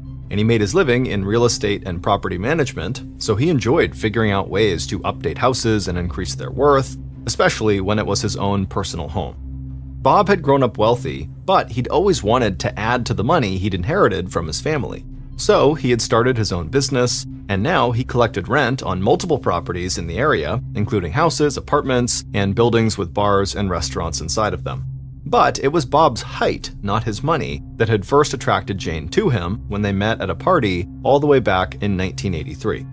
Jane didn't think looks were the most important trait in a man, but she was tall, and she liked tall guys, so when she had seen Bob towering over everybody else around him, he caught her eye. But once Jane and Bob had started talking that night at the party and spending time together afterwards, their attraction went far beyond physical appearance. They discovered they had a lot in common.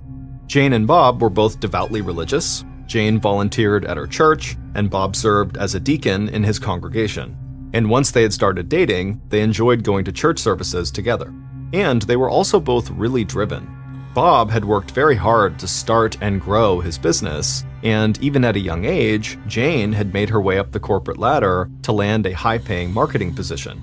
But the biggest thing that had drawn them together when they were young was that they had both wanted to start a family. And so, after dating for about 2 years, Jane and Bob had gotten married, and not long after that, they had 2 kids, a son and then a daughter. And then Jane and Bob, along with their 2 kids, had moved into their dream home in Grosse Pointe Park. But now, both of their kids were out of the house. Their son had moved away for work, and their daughter had recently gone off to college. And so Jane and Bob were now adjusting to their new lives as empty nesters. And so they tried to find other things to focus on. They worked hard running charity fundraisers in the community, they spent more time with their friends, and they decided to do work on the house that they never had a chance to do when their kids were younger. As the couple walked around their property looking for things they wanted to fix, Bob said he knew someone who could get started very soon on some of these updates they wanted to make. Bob said the guy's name was Joseph Gentz, and that he used him often as a handyman and yard guy at some of the properties that he managed. Jane said that would be great, but the truth was, she had actually met Joseph when he'd done some small repairs around the house, and she didn't really like him that much. Joseph was as big as Bob was, but not nearly as calm or soft-spoken. And Jane knew that Joseph had intellectual disabilities that sometimes made it difficult for him to communicate clearly. And when he got frustrated, Jane had seen that he would lash out, and it was kind of frightening. But Bob believed helping Joseph and making sure he had steady work and income was the right thing to do. And Jane couldn't argue with that because she believed people should do whatever they could to help those who were less fortunate than they were. So Jane smiled at Bob and said she was excited about the work they were going to get done on the house. Then she headed inside to get ready for a wine night she was hosting at the house for some of her friends. And later that night, Jane opened the front door for the first of her guests, and when she did, she looked out and she could see all the lights from the houses across the street shining on the perfectly manicured lawns and luxury cars parked outside. And so even though her kids were no longer living there with them anymore, which made Jane feel a little bit sad, Jane still felt like Grosse Pointe Park was the perfect place to live. But there was another side, a hidden side, to the Detroit suburbs that seemed like a completely different world from Jane and Bob's quiet neighborhood. And on a night in January, not long after Jane had her friends over, a person who was known online as, quote, Master, arrived at an event space that was part of that other hidden side of the suburbs. Master wrapped their arm around their partner's waist and then walked into a party filled with members of the local BDSM community. BDSM stands for bondage, domination, submission, and sadomasochism, and so the BDSM community was a group that practiced varying degrees of bondage, domination, submission, and sadomasochism, often in a sexual setting. Master was well known in the BDSM community because they hosted small gatherings of their own at a nearby dungeon, a 2-room basement outfitted with a bed, whips, ropes, and other materials common to the BDSM scene. So, at the January party, Master and their partner made their way around the venue, said hello to the people they knew, and introduced themselves to people they hadn't met before. Loud music was playing and partygoers danced, drank, and talked. Some of the guests were dressed casually, almost like they'd come straight from work, but some were wearing head-to-toe leather, and others wore dog collars attached to leashes around their necks. And everybody, no matter what they were wearing, looked relaxed and like they were having a great time. Some people on the outside who were aware of the BDSM community thought this group was strange at best and dangerous at worst. But the truth was, most of the people at the party that night had healthy relationships, successful careers, and loving families. This was just one aspect of their lives that they had entered into happily and consensually. But Master was something different, and some members of the community, including some people at this party, wanted nothing to do with them. These people saw Master as someone who used the cover of BDSM to act out on their unchecked violent tendencies, and it would turn out those people were right. As Master walked through that party, they were totally preoccupied with violent thoughts. Because Master and their partner had big plans for the future. They wanted to invite a third person into their relationship who would live with them full-time in a brand new house they were going to buy. But Master knew doing something like that wasn't going to be easy. It would take work and a ton of money. And so, Master had recently decided that to achieve their goals for the future, they would have to kill someone. And they had already chosen a target. It was a person who lived a relatively quiet life in a beautiful home in a wealthy suburb. At about 4:45 p.m. on January 24th, 2012, a couple of weeks after that BDSM party had taken place, Jane drove down the street through her neighborhood in her black Mercedes-Benz SUV. And as she drove, she was smiling and chatting on the phone with her daughter. Then Jane pulled into her driveway and hit the garage door opener. She told her daughter she would call her back in a little while once she'd gotten settled and changed out of her work clothes. Then she told her daughter she loved her, said goodbye, and hung up the phone. Jane pulled the Mercedes into the garage and then closed the garage door behind her and then glanced at the clock on the dashboard. She knew Bob wouldn't be home for a few hours because he was meeting a potential client for a drink, so she figured she'd relax for a little while, maybe have something to eat, and then call her daughter back. Then Jane turned off the engine, stepped out of her car, but right away she heard something behind her. Jane turned around and immediately froze. Someone was in the garage with her. Jane shouted at them, and the person lunged at her and shoved her against the car door. But Jane pushed back and stumbled forward. She was confused and terrified, and she thought she was being robbed. Then the person in the garage grabbed Jane from behind, raised up their fist, and slammed it into the back of Jane's head. Jane fell forward and hit the ground hard. Her head was pounding, but she tried to pull herself up. But before Jane could move, she felt a sharp pain in her neck and throat, and she struggled to breathe, and then everything went black. A few hours later, Bob pulled into the driveway and opened the garage door, and the garage was empty. Bob parked his car, went inside the house, and walked across the first floor to the living room. He sat down on the couch and turned on the TV. Then he gave his wife a call, but Jane didn't answer, so he left a message letting her know he was home and that he was just checking in to see where she was and when she would be home. And then Bob hung up and watched some more TV.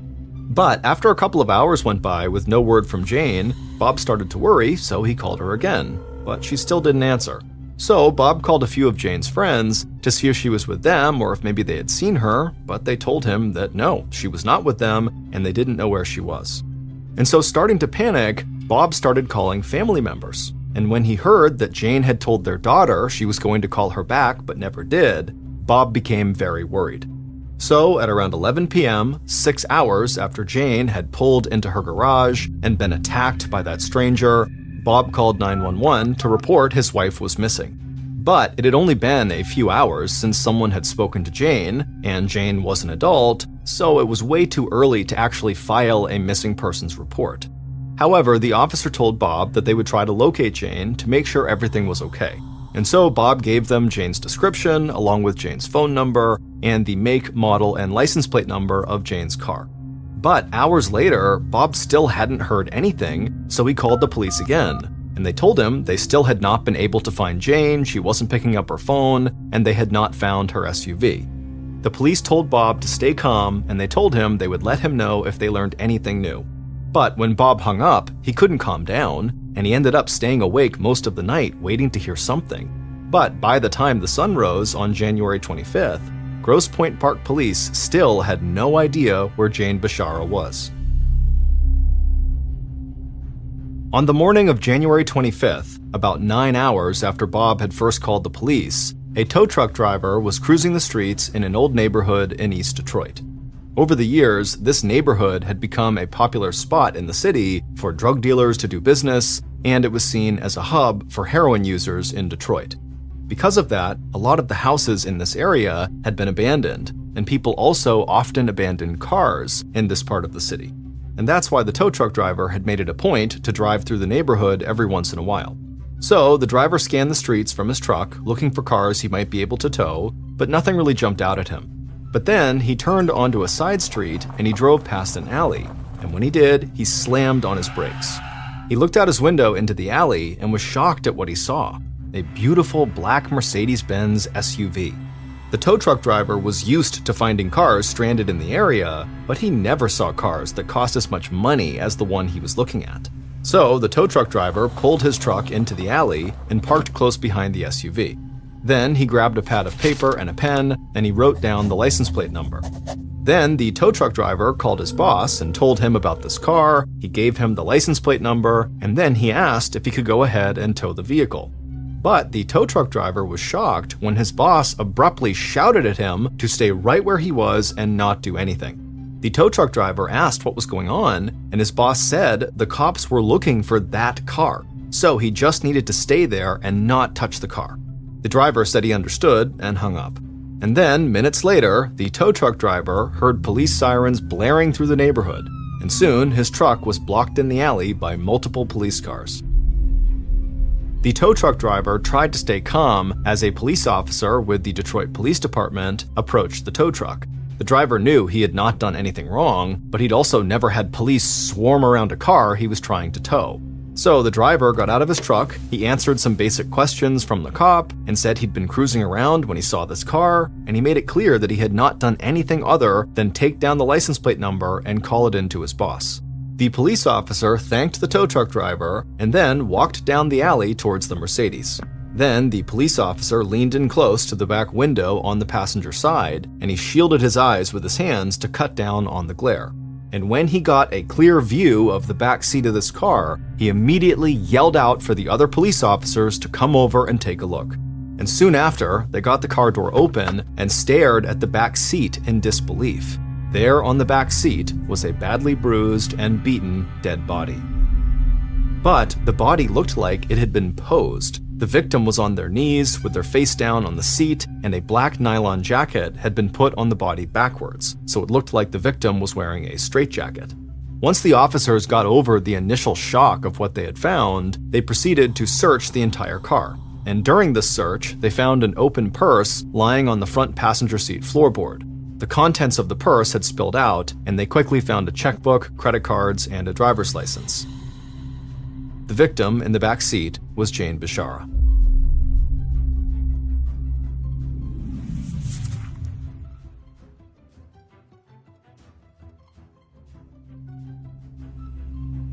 Not long after her discovery, homicide detective Donald Olson of the Detroit Police parked his car near the alley and stepped outside. The cold weather, like most things, didn't really affect Olson. He had been a detective for a long time, and so he'd seen his share of horrible violence and strange cases all across Detroit.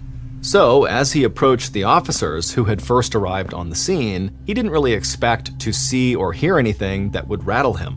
But when Olson looked into the backseat of the Mercedes and saw Jane's body in that pose, he admitted he was shocked by it. And it wasn't just because of the pose Jane had been found in. Detective Olson just couldn't understand how a wealthy, middle-aged woman from Grosse Pointe Park had ended up dead in a neighborhood in East Detroit that was known for drug deals and heroin use. Soon after Olson's arrival, the alley was blocked off with crime scene tape and filled with police. Olson's initial take was that Jane's death had not been a part of a robbery because her credit cards and checkbook were left behind in clear view inside of her car. But Olson wanted to wait for more information before he started forming any theories. And so, as forensics experts took blood samples and fingerprints from Jane's car and her body, Olson stepped away and called the Grosse Pointe Park Police. And that police department was about as different from the Detroit police as possible. While Detroit cops had dealt with close to 400 reported homicide cases during the previous year, Grosse Pointe Park hadn't had a single reported homicide in about a decade. So when Olson called to tell them that Detroit police had found a murder victim who was a Grosse Pointe Park resident, the officer on the other line was stunned. Then Olson said they needed to inform the victim's husband, Bob Bashara, and Olson said he would drive out to Grosse Pointe Park to accompany the officer delivering the news to Bob's house. Olson knew the small suburban police department would not have dealt with a case like this before, so he wanted to be there when Jane's husband was given the news. Because Olson knew the first place to start with a homicide like this was almost always with the spouse, even if it was just to rule them out. So Olson got in his car and drove from the neighborhood in East Detroit where Jane had been found to Grosse Pointe Park. The drive only took him about 20 minutes, but as Olson looked out at the huge homes and the fancy cars lining the streets, he felt like he might as well have traveled to a different planet. At around 10:45 a.m., almost 2 hours after Jane's body had been discovered, Detective Olson and an officer from the Grosse Pointe Park Police walked up to Bob and Jane's front door. But before they could even ring the bell, the door swung open and Bob stepped outside. His hair was a mess and his eyes were bloodshot, and the first thing he said to them was he had been waiting all night to hear anything from the police, so what's going on? But then Bob noticed the looks on Olson and the other officer's face, and immediately he just dropped his head and slumped over. Olson gently asked if they could come inside to talk, and Bob nodded. Then Bob turned around and slowly led them through the entryway into the dining room, where they all sat down at a long dining room table. Then Olson looked at Bob and in a quiet voice said Detroit police had located his wife's car and they had found her body inside. And even though Bob was obviously shaken up, his reaction to this was to immediately start recounting all the events of the previous day, telling Detective Olson where his wife had been and where he had been. Olson thought this was a strange, somewhat defensive reaction, but he knew from experience, people reacted very strangely to horrible news like this. And when Bob finally slowed down and stopped talking, Olson just said he was very sorry for his loss and that he did not want to impose right now. But he asked if Bob would be willing to stop by the Grosse Pointe Park Police Department the following day to answer some questions. Bob said he would definitely do that and that he was willing to do anything they wanted to help them figure out what happened to his wife. Olson and the other officer told Bob again how sorry they were, and they thanked him for taking a few minutes to talk to them, and then the officers walked out of the house and headed for their car. And once the police were gone, Bob was forced to call his kids and his family to tell them the horrible news. And as Bob made these very difficult calls, word began to spread through Grosse Pointe Park that Jane had been found dead in the backseat of her car in East Detroit, and it sent the town into a sort of shock. People couldn't believe that this had happened to someone who had been so well liked in such a vital part of their community. And a lot of people who heard the news and who talked to Bob made it clear they wanted to come together right away to do something to honor Jane. And so that evening, Bob stepped out of his house and took part in a huge candlelight vigil right in his front yard to honor his wife. And that night, scenes from this candlelight vigil made it onto the news, and Detective Olson realized by seeing the images just how much of an impact Jane's death had had on her entire community. And so he hoped he would be able to bring the case to a quick close so they could all start to heal. On the same night as this candlelight vigil, so January 25th, which was the same day that Jane was found in East Detroit, the person known online as Master grabbed their phone and called their partner. Master told their partner to come over to their house so they could discuss the big plans they had been making for the future, bringing a third person into their relationship and buying a new home together. But their partner seemed upset and distant, and for a minute, Master started to worry. They were sure they had never mentioned their thoughts about killing someone to their partner, but now they wondered if somehow they had slipped up, and if their partner suspected that they had something to do with the murder that was now all over the news. And so Master asked their partner one more time to come by the house, but their partner flatly refused and hung up the phone not long after. And so Master just sat there in silence for a moment, trying not to panic, because all that was going through their mind was, if my own partner thinks I might have killed someone, isn't it just a matter of time before the police think the same thing? The following morning, so on January 26th, one day after Jane's body had been discovered, Bob followed an officer through the Grosse Pointe Park police station to a small interrogation room. Bob walked across the brightly lit room with stark white walls, greeted Detective Olson and the other officer he'd seen at his house the day before, and then took a seat at a small table that was pressed up against the wall.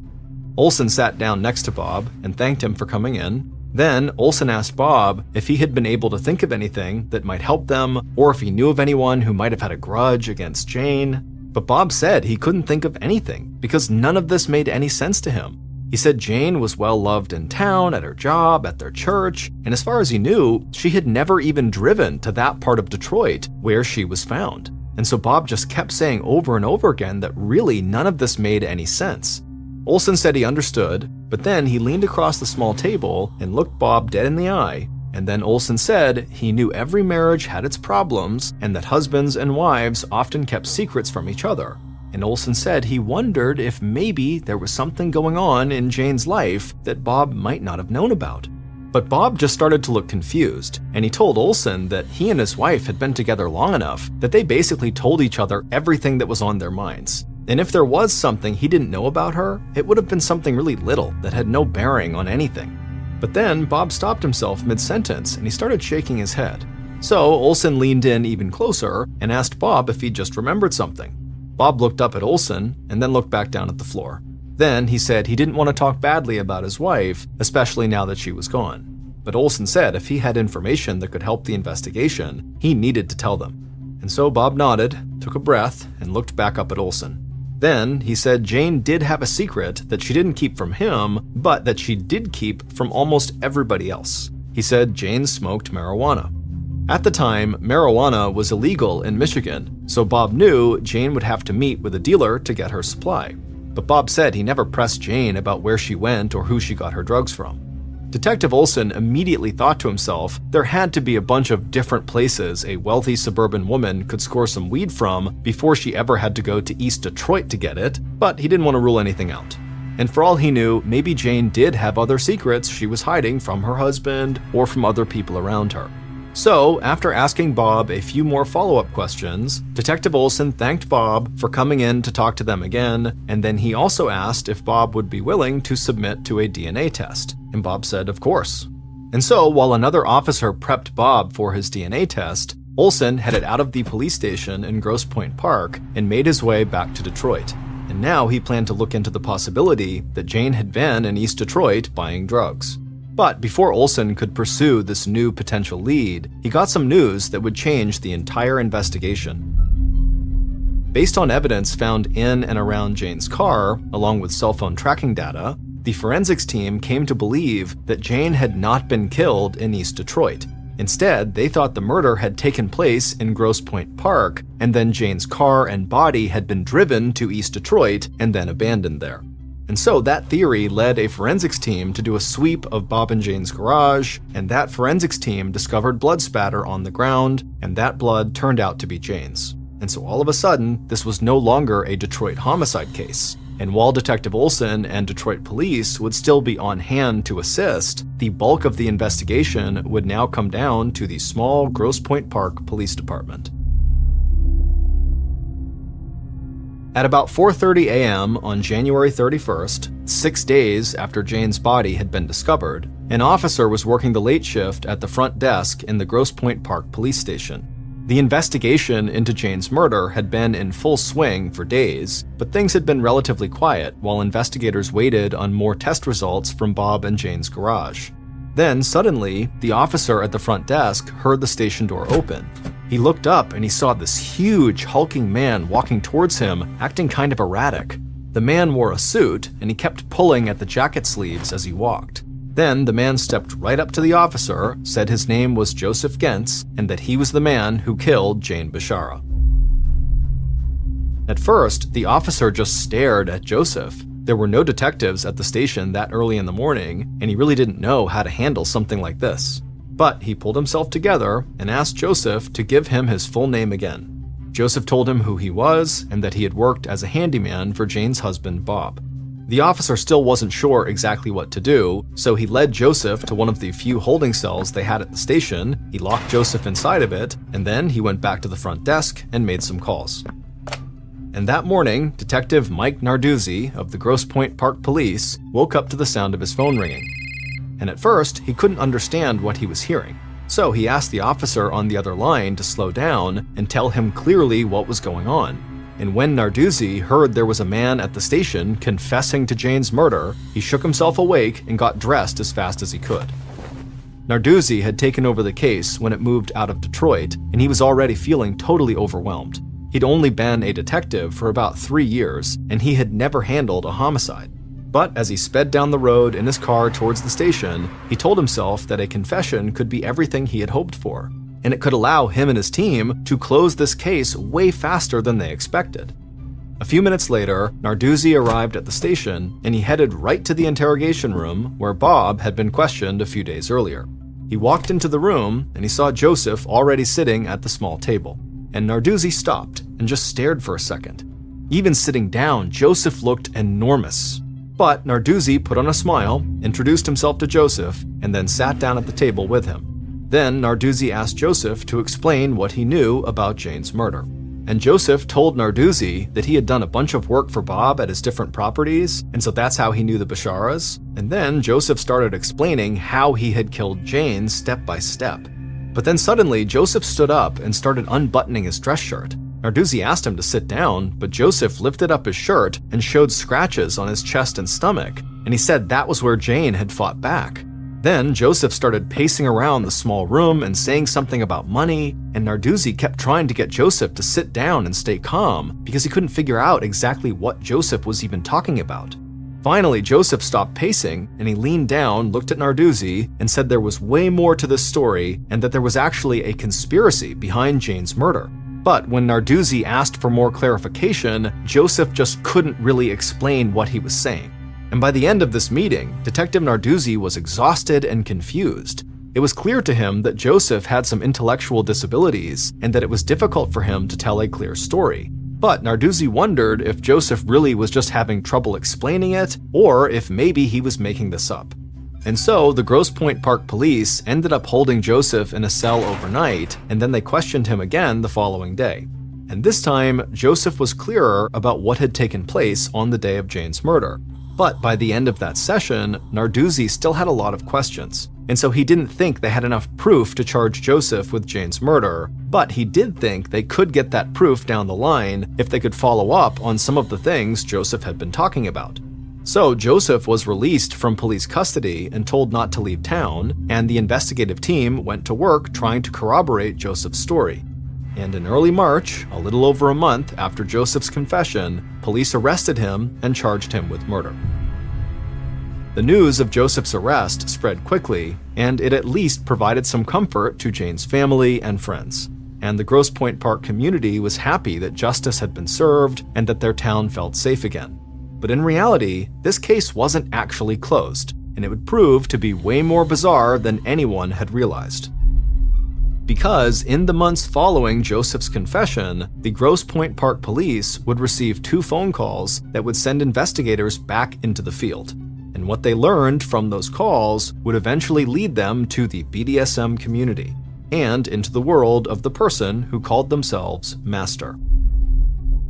Based on the phone calls police received following Joseph's confession, evidence found in Jane's car and in her garage, cell phone data, and interviews conducted throughout the investigation, here is a reconstruction of what authorities believe happened to Jane Bishara on the day she was killed, January 24th, 2012. At 4:45 p.m., Jane's killer crouched in the corner of Jane's dark garage. They wore black pants, a black leather motorcycle jacket, and thick-soled black boots. The killer had gone over their plan, but they were still nervous, and they could feel their hands shaking. Then suddenly, the garage door began to open, and the overhead light went on, and the killer immediately pulled themselves as close to the wall as possible so they wouldn't be seen. Then the killer watched as Jane's Mercedes SUV pulled into the garage, and they could see Jane talking on the phone in her car. The killer took a deep breath and waited. Jane hung up the phone, turned off the engine, grabbed her purse from the passenger seat, and stepped out of the car. But the killer didn't move because they weren't sure if they could go through with this. But then Jane turned around and she saw the killer and started shouting, and the killer panicked. So the killer stood up to their full huge height, they lunged out of the corner, grabbed Jane, and shoved her into the driver's side door. But Jane scratched as hard as she could at the killer's chest and managed to step away from the car, but then the killer grabbed her from behind and slammed their fist into the back of her head. Jane's purse dropped from her hand and she fell to the ground face first, and then she began pleading for help and trying to pull herself to safety. But the killer immediately dropped down to the ground right on top of Jane's back, and they wrapped their huge hands around her throat. Jane choked and struggled to breathe, and her feet started kicking wildly, and the killer could hear her shouting. Finally, the killer released their grip, and Jane's head hit the ground, and she lay there wheezing, trying to compose herself. Then the killer stood back up, raised their boot, and placed it on the back of Jane's neck and stomped. The killer heard a loud crack, and then afterward they slowly backed away from Jane's now dead body. The killer wanted to run, but then they heard a voice from the other corner of the garage, and the person who called themselves Master stepped into the light. And together, Master and the killer picked up Jane's body and put her in the backseat of the car on her knees. Then Master took off Jane's jacket and put it on her backwards, so she looked like she was bound in a straitjacket. Master grabbed Jane's purse and dumped out the contents on the passenger floorboard. Then they told the killer to drive to East Detroit and leave Jane's car there with her body inside. The killer nodded, got into the car, backed out of the garage, and sped off. And when the Mercedes was out of sight, Master, aka Bob Bashara, Jane's husband, closed the garage door. Then, Bob went into the house, changed his clothes, and headed out to drink at a bar that was housed in one of the properties he owned. It would turn out Joseph Gentz, Bob's handyman, really was Jane's killer. But Joseph had been working for Bob the whole time. The revelation of Bob's involvement in the murder would take police months to unravel, because this case led them down paths they just hadn't seen coming. And with each new piece of evidence, the case just seemed to get even stranger. Bob, aka Master, who was well known in the BDSM scene, had been planning to buy a new house for him and his partner, a woman he'd been having an affair with for years. And they were both eager to welcome a third person into their relationship who would live with them in this new house. But in order to make that happen, Bob would have to get rid of his wife Jane. And he couldn't just divorce her, because it turned out that Bob's personal wealth had taken a huge hit over the past few years, and his real estate business was failing. But if Jane was dead, Bob could collect money from her life insurance policy and her substantial 401k retirement fund, and he could drain their joint bank accounts and sell their house. And all that money would enable him to support himself and the two women he hoped to start a new life with. Joseph Gentz had brought up Bob's involvement in Jane's murder during his confession, and he had said Bob had paid him to kill Jane. But Joseph changed his story about Bob's role in the murder multiple times, so police didn't feel like they had enough evidence to initially charge Bob. But then, the woman Bob had been having an affair with reached out to police, because it turned out Bob had lied to her for years and said he and Jane were divorced, and it wasn't until she saw clips of the candlelight vigil on the news that she realized Bob had still been married, and she started to suspect that he had murdered Jane. And so she pulled away from Bob and told police they had been having an affair for years and that they were planning on buying this house together soon, but she didn't say anything to police about her and Bob's involvement in the BDSM community. But soon after that, police received the two phone calls that cracked the case wide open. The first was from a woman in Oregon who said Bob had found her on a BDSM site, and Bob had wanted her to be the woman to join him and his girlfriend as the third live-in member of their relationship. But when this woman had refused to move to Michigan and said she didn't want anything to do with Bob, he started to harass and stalk her online, and so when she read about Jane's murder and saw who Jane's husband was, she called the Grosse Pointe Park police to say Bob was potentially dangerous and could very easily have killed his wife. This led police to finding more information about Bob's life in the BDSM community, and they found others in that community who also believed Bob was capable of real violence.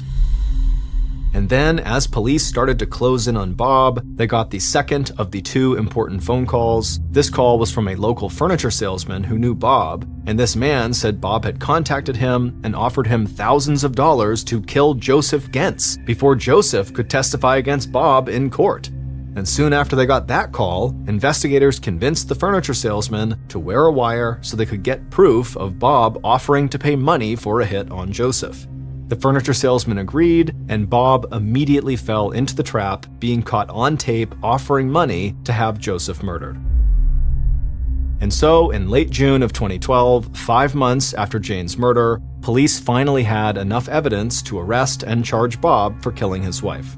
Joseph Gentz, the killer, was convicted of second-degree murder and sentenced to 17 to 28 years in prison with the possibility of parole in 2029. Bob Bashara was convicted of murder as well and sentenced to life in prison. He died behind bars in 2020 at the age of 62.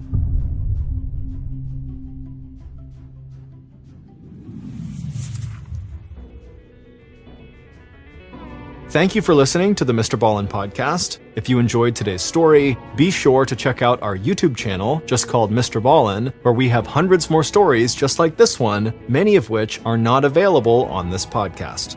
So that's going to do it. I really appreciate your support. Until next time, see ya.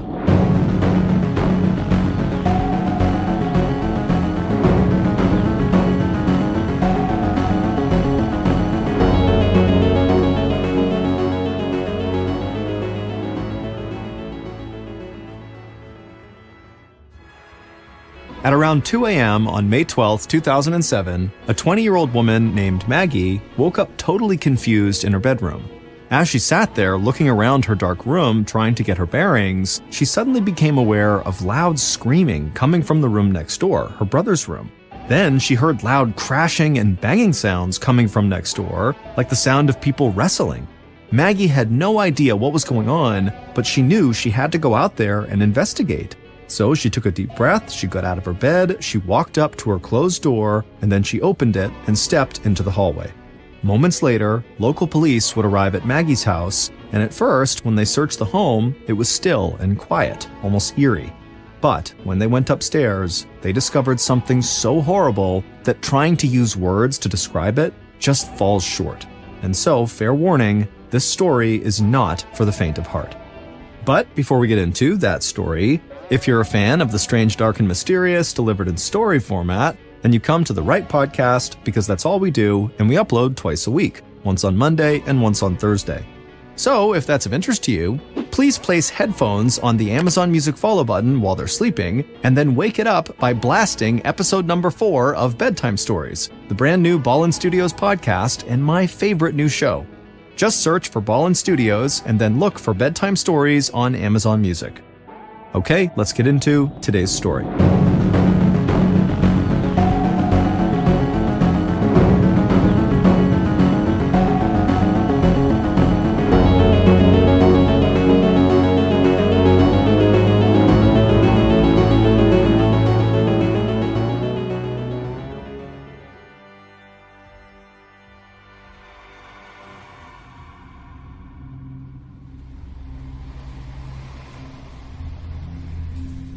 On May 11th, 2007, 16-year-old Kevin Haynes practically bounced with excitement on his seat on the bus as he headed home from Manheim Township High School outside of Lancaster, Pennsylvania.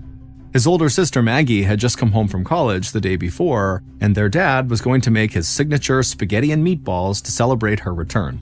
And if the Haynes family followed their tradition, they would also rent a family video after dinner and then maybe watch the Philadelphia Phillies baseball game. Kevin thought his Friday night lineup sounded great. Kevin and his sister Maggie were not super close, partly because Maggie was 4 years older, but Kevin looked up to Maggie. She was cool and stylish and so athletic, she actually ran for the Bucknell University track team. And Maggie admired her brother right back, even bragging about him to her college friends. Kevin was a straight-A student in his school's gifted program and a member of the school's Quiz Bowl team, which competed against other high schools to show who was the smartest. And his big sister had plans to make Kevin even better. This summer, she had promised to fix his nerdy fashion sense. She told him no more knee-high white socks with khaki shorts. Kevin chuckled to himself as he rode along at the idea that his sister was going to fix him. He was a very modest young man, his round face turning bright whenever he became the center of attention. And he would never brag. But Kevin knew that he was doing a lot of things right already. He was close to getting his Eagle Scout badge from the Boy Scouts, and he had just passed his driver's test. He was a homebody by nature, but he was emerging as a young man ready to take on the world. The evening before, he had gone to a meeting at his school about a class trip to Germany in July. Kevin's family, like so many in eastern Pennsylvania, traced their ancestry to Germany, and Kevin had always dreamed of visiting. Finally, it was actually happening, and, best of all, his roommate on the trip would be one of his two best friends, Alec Kreider. Now, on the bus, he and Alec chatted excitedly about all the things they planned to do in Berlin, Germany's capital. When Kevin waltzed into the kitchen of his family's neatly kept middle-class home that Friday afternoon, he plopped his backpack down onto a chair and went to the refrigerator to look for a snack. He was daydreaming about Germany and pulling out the blueberry pie when his sister Maggie walked in and reminded him they needed to get Mother's Day cards for their mom. So Kevin wolfed down his pie, and then the pair drove off to a nearby strip mall to shop for cards. Kevin and Maggie often joked about how perfectly boring their family was, comparing themselves to the Cleaver family from the 1950s TV show Leave It to Beaver. Their father, Tom Haynes, was an industrial supply store manager who loved his work, while their mom, Lisa Haynes, taught preschool at a church school. None of them did drugs or drank much alcohol, and neither Kevin nor Maggie had ever had a serious romance. On Sundays, they all went to church. The Haynes family also prided themselves on leaving their doors unlocked, except when they went away for vacation. Their town was on the edge of Amish country, where the straight-laced Amish people still travel in horse-drawn wagons, and crime was so rare that many of their neighbors did the same thing. In Manheim Township, people felt safe. But a boring lifestyle worked just fine for Kevin, Maggie, and their parents. They enjoyed each other's company and looked forward to being together. Both Maggie and Kevin were back at the house by the time their father, Tom, came blazing in promptly at 5 to start getting dinner ready. Tom had recently had surgery for prostate cancer, and he still had a catheter implanted, but you'd never know it by his good cheer and energy. At 5:30, the whole family gathered around the dining room table for pasta and lots of catching up. It was Kevin's mom, Lisa's, last day of preschool, and she had been touched by the gifts that her preschool students had given her. She planned to write notes back to all of her little scholars. Maggie talked about her professors at Bucknell, some she loved, others not so much, and everyone at the table talked about how glad they were that Maggie was home. They had missed her last summer when she stayed at college to work on a biology project.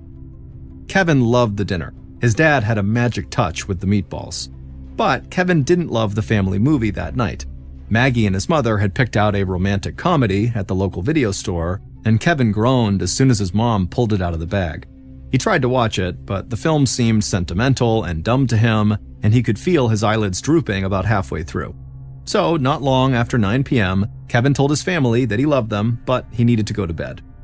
Maggie teased her brother as he headed for the stairs, saying he might be the only teenager alive going to bed so early. But Kevin didn't mind. He was going to read until he fell asleep. Maggie and her parents watched the rest of the movie. Then Maggie and her father stayed up a bit longer to watch the Philadelphia Phillies beat the Chicago Cubs. By 11, everyone retired to their bedrooms, passing Kevin's darkened room along the hallway. Tom and Lisa quickly fell asleep, but their daughter Maggie was still on a college student schedule. She watched TV programs on her laptop and then chatted online with college friends until she finally nodded off around 1 a.m. An hour later, at a little after 2 a.m., Maggie was suddenly jolted awake by the sound of screaming. There were no words, just the ear-splitting screams of a man along with loud thuds as if people were wrestling, and all these sounds were coming from her brother's bedroom. Totally confused and now trembling with fear, Maggie grabbed her glasses from off the nightstand and stepped into the hallway to investigate. But the terrible noises coming from Kevin's room made her so scared that Maggie just ran back inside her bedroom, slammed the door, and sat with her back pressed against it. She tried desperately to make sense of what was happening amid all the screeching. Was there an intruder in the house who was attacking her brother? And if there was, what hope did she have of preventing the intruder from breaking into her room next? She couldn't just sit there and wait. So Maggie summoned all her courage and ran across the hall to her parents' room where the light was on. Her father was lying motionless while her mother was sitting at the end of the bed, hunched over and crying hysterically. When Lisa Haynes saw her daughter, she told her in a voice barely above a whisper, "Go get help." Maggie didn't need to be told twice. She ran wildly down the stairs and out into the cool spring night, banging on one neighbor's door after another until finally one woman turned on a light and let her inside. Maggie told her that she had no idea what was going on inside of her house, but judging from her mom's hysterics, she feared it had something to do with her father's prostate cancer. And so whatever was going on, Maggie said, we need the police right now.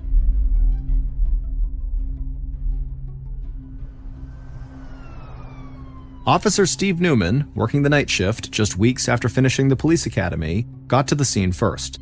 He went straight to the neighbor's house where Maggie had made the 911 call. Maggie was teary-eyed and dressed in a sweatshirt decorated with a cartoon penguin, and she was totally confused about what was going on in her house across the street. She said her dad might be having some kind of health crisis, or maybe there was a home invasion going on. When Newman left the neighbor's home and went across the street and rang the doorbell on the Haynes family home, no one answered. So he opened the unlocked door and went inside, mindful that an intruder could be lurking in the darkness. On the first floor, Newman, along with a second officer, saw nothing unusual except that the glass sliding door in the kitchen was open. Otherwise, the house was still. But as Newman climbed the stairs, gun drawn, he saw a spot of blood. Then he saw two more further up.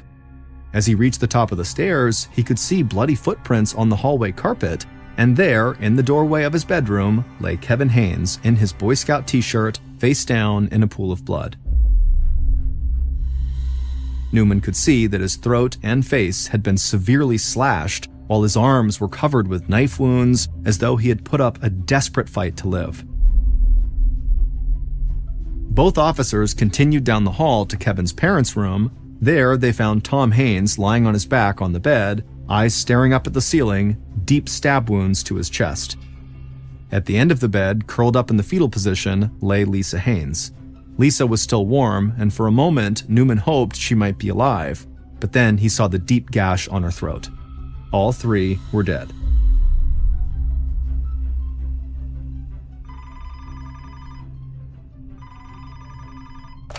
Detective Alan Lead grabbed the phone on the second ring when the 911 dispatcher called a little after 3 a.m. The 57-year-old detective called himself the old dog of the Manheim Township Police, and he had plenty of experience answering emergency calls in the middle of the night. Bald and bespectacled, Lead could pass for a high school teacher, but in reality, he was a hardened investigator who had just finished investigating a shooting at a local tavern the day before. He was also a veteran of the Vietnam War who had learned a valuable lesson a long time ago: treat people the way you would want to be treated. The other detectives looked up to Lead, and they often went to him for advice about their cases. The dispatcher told Lead that something terrible had happened at 85 Peach Lane. Lead did a double take when he heard the address. Peach Lane was in one of the most peaceful and pleasant neighborhoods in the whole town, an area where police were seldom called. He asked the dispatcher if it was some sort of domestic disturbance, and they just said, "No, that's not what happened. You'd better get over there." Lead knew that the crime scene unit was poring over the crime scene, cataloging all the evidence. They didn't need Lead's help with that. He could check out the scene later. Right now, Lead needed to talk to the only surviving witness, Maggie, and by now, Maggie was on her way to the police station. So Lead got dressed, jumped in his car, and headed into the office.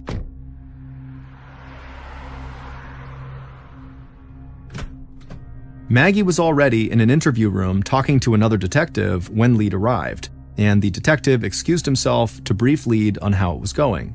The whole conversation was making him uncomfortable, the detective said. Maggie seemed relaxed and chatty, and she kept talking about her family in the present tense as though they were not dead. The detective said she didn't seem like a woman who had just lost her entire family.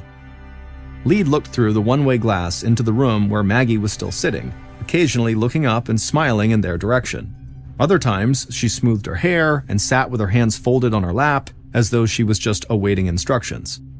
The other detective was right. She certainly did not seem heartbroken. But Lead said that the most important thing they could do right now would be to get as much information out of Maggie as they could. For all they knew, the killer could be planning to strike again, so time was of the essence. He asked the detective to get a written statement from Maggie that included everything she could remember about the evening, no matter how minor it seemed to her. The tiniest detail could turn out to be a critical clue. So the detective set Maggie up with a laptop computer and gave her an assignment. Tell us what happened. And Maggie took it to heart, typing page after page about everything that took place since she returned home from college. She wrote about the TV shows she watched and how her parents didn't understand the TV show Grey's Anatomy. She wrote about doing a crossword puzzle with her mother, and she wrote about the score in the Phillies game that she watched. But when Maggie got to the moment that she heard screaming from her brother's bedroom, her account became less and less specific. She never saw the intruder. She didn't realize her parents had both been stabbed, even though she was in their bedroom with the lights on. And she never investigated what was causing all the noise in her brother's bedroom. When she needed to describe her reaction to learning that her family was dead, she wrote simply, quote, "and you know the rest," end quote. Lead and the other detectives didn't know what to think. Some details in Maggie's statement were touching, depicting an unusually close family. But it's a basic principle in police investigation that when a witness fills their statement with irrelevant details, they may not be telling the whole story. Lead didn't think of Maggie as a suspect, but it did seem odd that the killings came just 2 days after she returned home from college and that she was miraculously spared. It was also strange that she had seen so little of the loud, bloody attack unfolding all around her in her home. But Lead thought to himself that Maggie's performance was so bad that she had to be telling the truth. After all, if Maggie was connected to the crime in any way, wouldn't she put on a major display of grief to cover her tracks? As dawn broke over Mannheim Township, Lead was facing perhaps the most appalling murder case in his town's history, and he had little more to go on than the quirky personality of the lone survivor.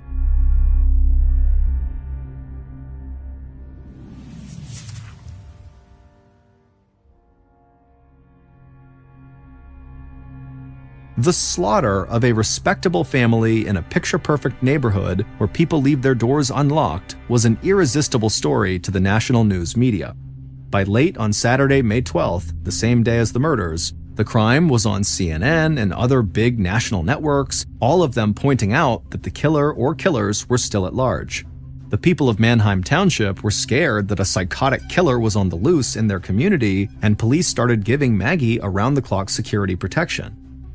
For Alan Lead and the other detectives working the case, the media coverage triggered dozens of calls from people who said they knew something about the crime, but almost certainly didn't.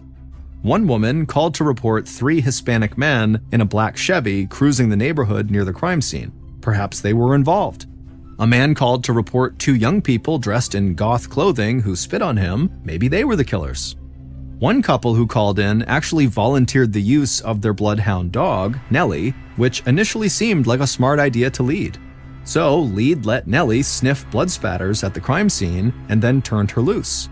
And Nellie took her handlers, as well as the police, on a zigzagging tour of the business district before finally leading them to a burger restaurant that Nellie thought smelled delicious.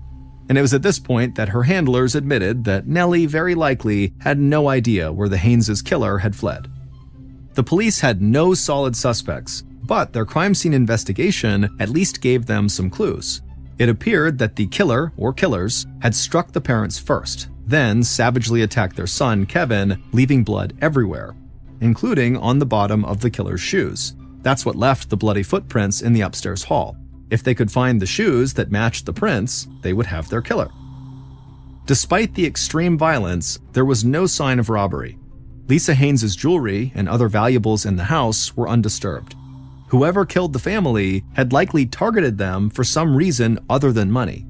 And the viciousness of the attack on Kevin specifically made police suspect that Kevin might have been the primary target. There was also one other disturbing detail at the crime scene. They found blood in the downstairs bathroom, as though the killer had taken the time to clean up before leaving the murder scene. Their killer, it seems, was not remotely in a hurry.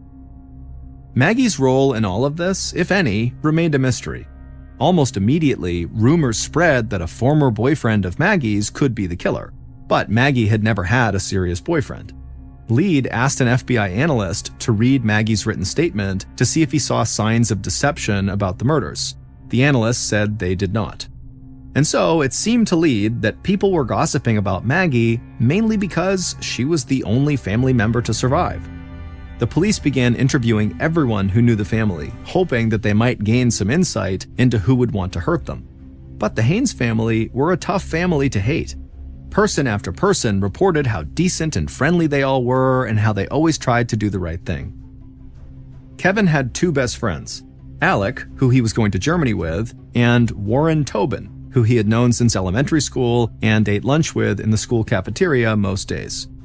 These three were so close that they called themselves the Three Musketeers. If anyone would know who might hate Kevin and his family enough to kill them, it would be Alec or Warren. But the detective who called them came away with few concrete leads. Warren, who was choking back tears, said that Kevin got along with everyone. He said Kevin didn't socialize much, but he was always helpful to his classmates and no one seemed to pick on him. Warren said all of the Haynes family members were extremely nice and he couldn't understand why they had been attacked. Kevin was even closer to Alec, who lived just a half-mile away. Not only were they going to Germany together, but they were well known at the high school for their good-natured cafeteria debates about everything from religion to politics. But Alec said he was just as baffled as Warren. When Warren called him on Saturday with the horrible news, Alec said he initially thought Warren was just making a terrible joke. He said he couldn't think of a single person with a bad opinion of Kevin, except for perhaps a couple of students in math class who occasionally teased him. But it seemed like no big deal to Alec. In all their interviews, police found only one trace of ill will towards the Haynes family. One of Tom Haynes' co-workers said that Tom, in his role as a manager, had recently threatened a new employee with firing if his performance didn't improve. The co-worker said the two men got into an angry discussion behind closed doors in Tom's office, but when one of Lead's detectives tracked down this new employee, he denied there had ever been any shouting or even any anger. And he had a perfect alibi. He and his wife were out late with another couple the night of the murders. So it was another dead end.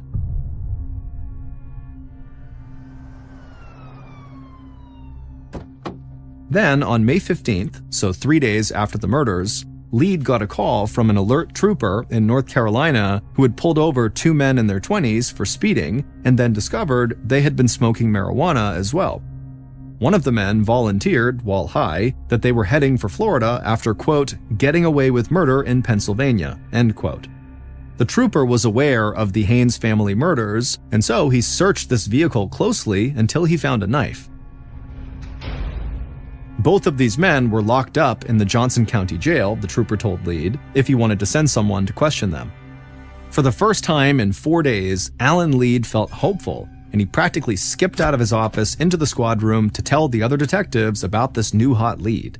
He told them how one of these suspects even had lacerations on his right hand. The guy claimed the injury was from a sawmill, but those cuts could also come from violently murdering people. Lead told his team, "We may have our killers." At Lead's request, the FBI had already done an analysis of the bloody footprints in the hallway. They came from size 12 Hush Puppies, a casual shoe brand. So Lead called the Johnson County jailer and asked him to send a photocopy of the soles of the two men's shoes. The jailer was happy to oblige, and a few minutes later, Lead received a fax from North Carolina. The pictures were disappointing. The two men were wearing sneakers, not Hush Puppies, and neither was a size 12. But Lead knew they could still be the killers, so he asked for a DNA sample from both of the jailed men that could be compared with DNA from the crime scene. Once again, the jailer was happy to help, and once again, the results were disappointing. A few days later, the crime lab told Lead that none of the DNA from the men in jail in North Carolina matched the crime scene. They were not the murderers. Feeling very discouraged, Lead thought to himself, maybe they were thinking about this case all wrong. The FBI had told investigators that the murders had the earmarks of a crime by someone who knew their victims, not a crime committed by strangers. The killer or killers had used a knife, which is a very intimate murder weapon, and the attack on Kevin seemed an act of pure hatred.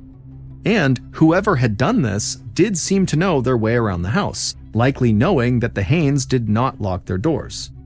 Maybe, Lead thought to himself, investigators needed to keep looking closer to home. On May 19th, so a week after the murders, people crowded into the Otterbein United Methodist Church for a memorial service for the Haynes family. It was a church that had long been at the center of the family's life. Kevin's grandmother was one of the church's founders, while Tom had served as a trustee. The crowd grew so large that volunteers hastily set up folding chairs at the back of the church to accommodate the overflow.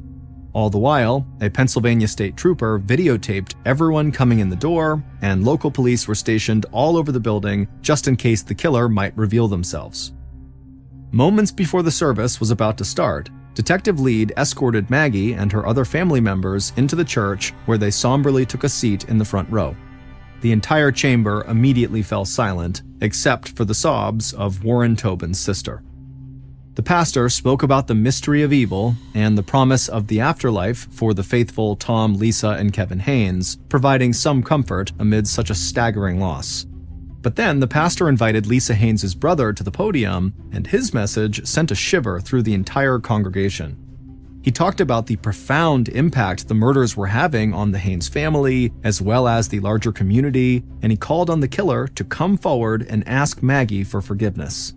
He said the killer might even be here right now at this memorial service, posing as a grieving friend or loved one. For Kevin's friend, Alec, who was seated with the German teacher who would have chaperoned Alec and Kevin to Germany that summer, the message that the killer might be in that room was overwhelming. By the time the service was over, Alec had balled up his fists, his face was glowering, and when several girls tried to comfort Alec and give him a hug, he grew rigid and stepped back.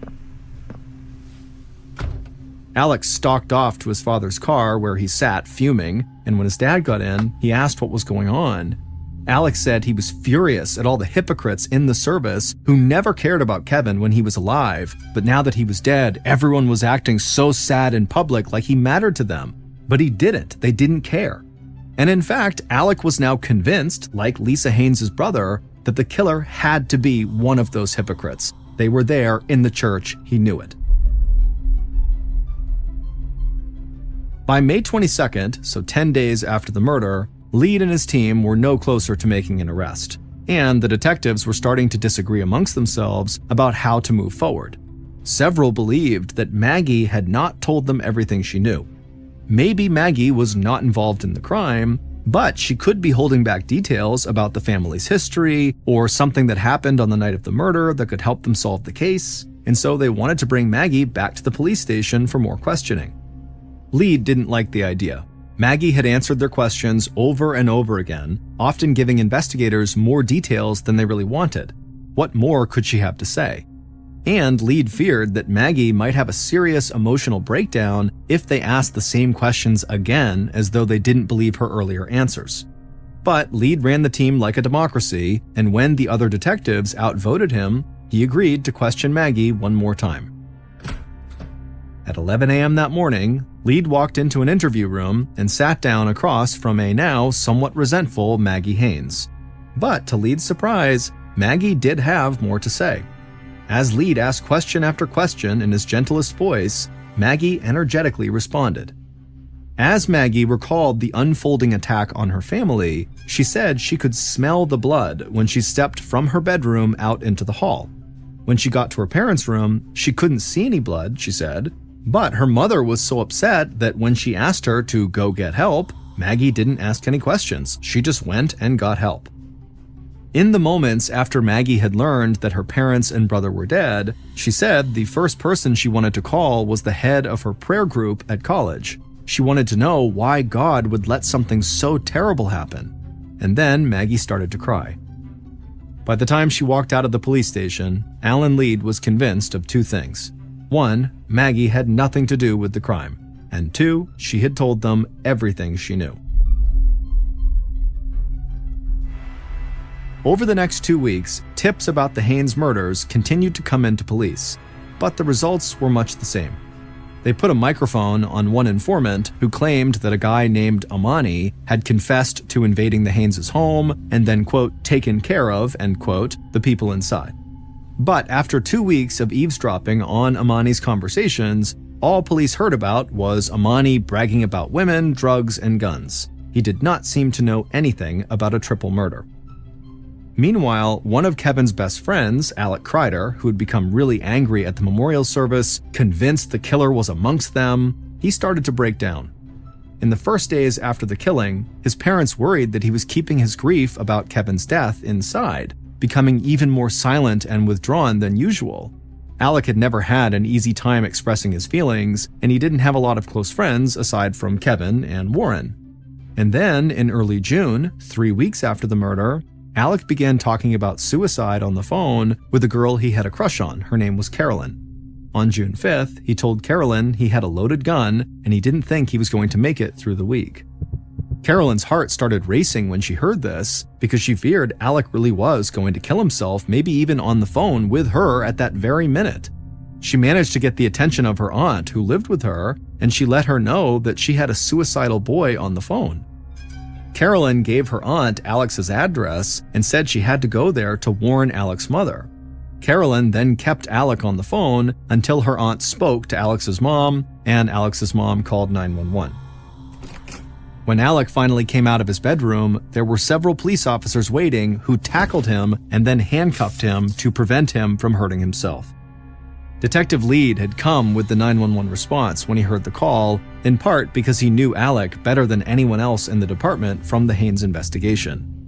Lead walked next to Alec as he was gently led out of the house towards a squad car, and as he walked, Lead put his arm around Alec and just said, how are you doing? And all Alec would say was, the world is a terrible place. As police helped Alec step into the squad car, Lead thought about the way the murders were totally upending the lives of the people who survived. Lead was convinced that Maggie was on the edge of a breakdown, and now one of Kevin's closest friends was cracking up. He couldn't help but agree with Alec. The world is a terrible place. The next day, on June 6th, Alec was involuntarily committed to a mental hospital to be held for at least a week.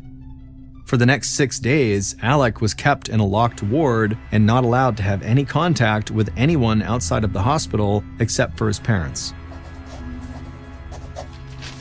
All the while, Alec wrote letters that he intended to send to Caroline. Finally, on June 12th, Alex's parents were scheduled to come to the hospital for a family therapy session, and Alec was looking forward to seeing them. But Alex's parents had bad news. Carolyn did not want to have a romantic relationship with him. After all the suicide talk and threats of violence, Carolyn's aunt told them that the teen only wanted to be friends, nothing more. The second Alec heard this, he seemed to just crumple in his chair and let out a laugh that was anything but amused. He looked at his parents and told them bluntly to get out of the room. He needed to speak to his therapist alone. The therapist was only in the room with Alec for a few minutes before she emerged looking like she had seen a ghost. She told Alex's parents that Alec really needed to tell them something, and what Alec had to say would blow the Haynes family murder case wide open. Based on what Alec and his parents told investigators, here's what really happened to Tom, Lisa, and Kevin Haynes on the night of May 12th. A little after 1 a.m., the killer got dressed in dark clothes, including a baseball hat with duct tape over the team logo and hush puppy shoes. Then they grabbed a flashlight and a knife and began the relatively short walk to the Haynes' household. When they got there, the killer knew the door would be unlocked, so they opened it up and silently walked through the house, up the stairs towards the bedrooms. First, the killer went into the parents' room and quickly killed Tom Haynes with 2 deep stab wounds to the chest. The killer also stabbed Lisa Haynes, but she was still alive when the killer left the room. The killer then walked down the hall to Kevin Haynes' room, and he began stabbing him as he slept. But Kevin woke up and began to fight back. Kevin managed to get out of his bed and began crawling towards the door, but the killer caught up to him and then mortally wounded him with a slash to the throat. The screams that woke Maggie up were the sounds of her brother's dying moments. Maggie's appearance in the hall surprised the killer, who didn't realize she'd be home from college. But once she fled to get help, the killer forgot about her and just went back to the parents' room and slashed Lisa's throat, killing her as well. The killer then walked downstairs and casually washed their hands in the bathroom before slipping out the sliding glass door in the kitchen back out into the night. Alec had been carrying his horrendous secret around for weeks until he just couldn't bear it any longer. His rage over what had happened had grown day by day until he couldn't take it anymore and he decided to kill himself. But when he ended up in a mental hospital and got rejected by the girl he liked, Alec realized there were worse things than being dead. With no way to die and nothing to live for, Alec decided he might as well tell the secret. And the secret was that he, Alec, was the killer.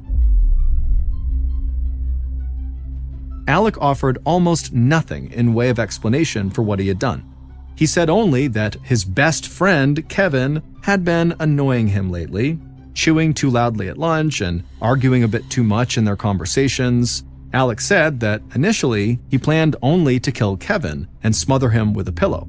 But once he got inside the house, he just decided to stab everyone to death. A month later, he told his parents he felt no regrets. In fact, he was still wearing the hush-puppy shoes he wore the night he murdered the Haynes family. All the pieces now fit into place for Detective Lead and his team. Alex's shoes matched the bloody footprints, and police found the flashlight as well as the baseball hat with duct tape over the logo in the woods behind the Haynes' house. They also found a ghastly note in Alex's desk at his house. The note said that Alexander, which is Alex's full name, was born at 3:30 a.m. on May 12th, right after the murders, as though the slaughter had led to Alex's rebirth. Alec pled guilty to 3 counts of first-degree murder in 2008, and he was sentenced to 3 consecutive life sentences without the possibility of parole. Then, in January of 2014, Alec made good on his suicide threats, hanging himself in his prison cell.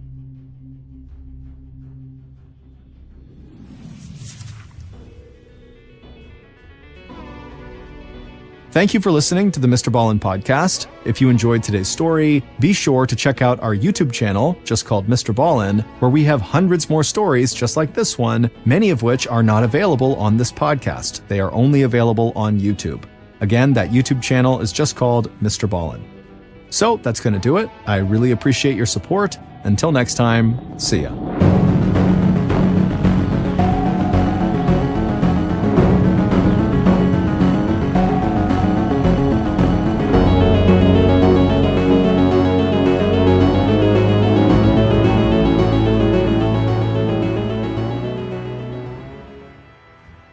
Late one night in the spring of 1937, a young woman stumbled into her New York City apartment building, drunk from a long night of partying with friends. She made her way up the steps and reached her apartment door, and after she opened it up, she stepped inside and her little dog ran up to say hello, and so she gave her dog a pet, and then she walked towards her bedroom. But the moment she stepped foot into that pitch-black bedroom, something just felt off. It was too quiet. But before she could figure out why that was, something heavy came flying out of the darkness and hit her on the face. And for a moment, the woman just stood there, stunned. And then a second later, something else emerged from the darkness. 2 hands.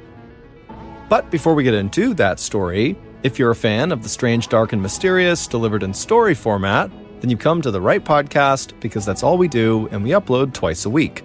Once on Monday and once on Thursday. So, if that's of interest to you, the next time you're at the Amazon Music Follow Button's house for a party, ask if you can add a song to play next, but then proceed to only add our brand new show, Run Fool. Okay, let's get into today's story.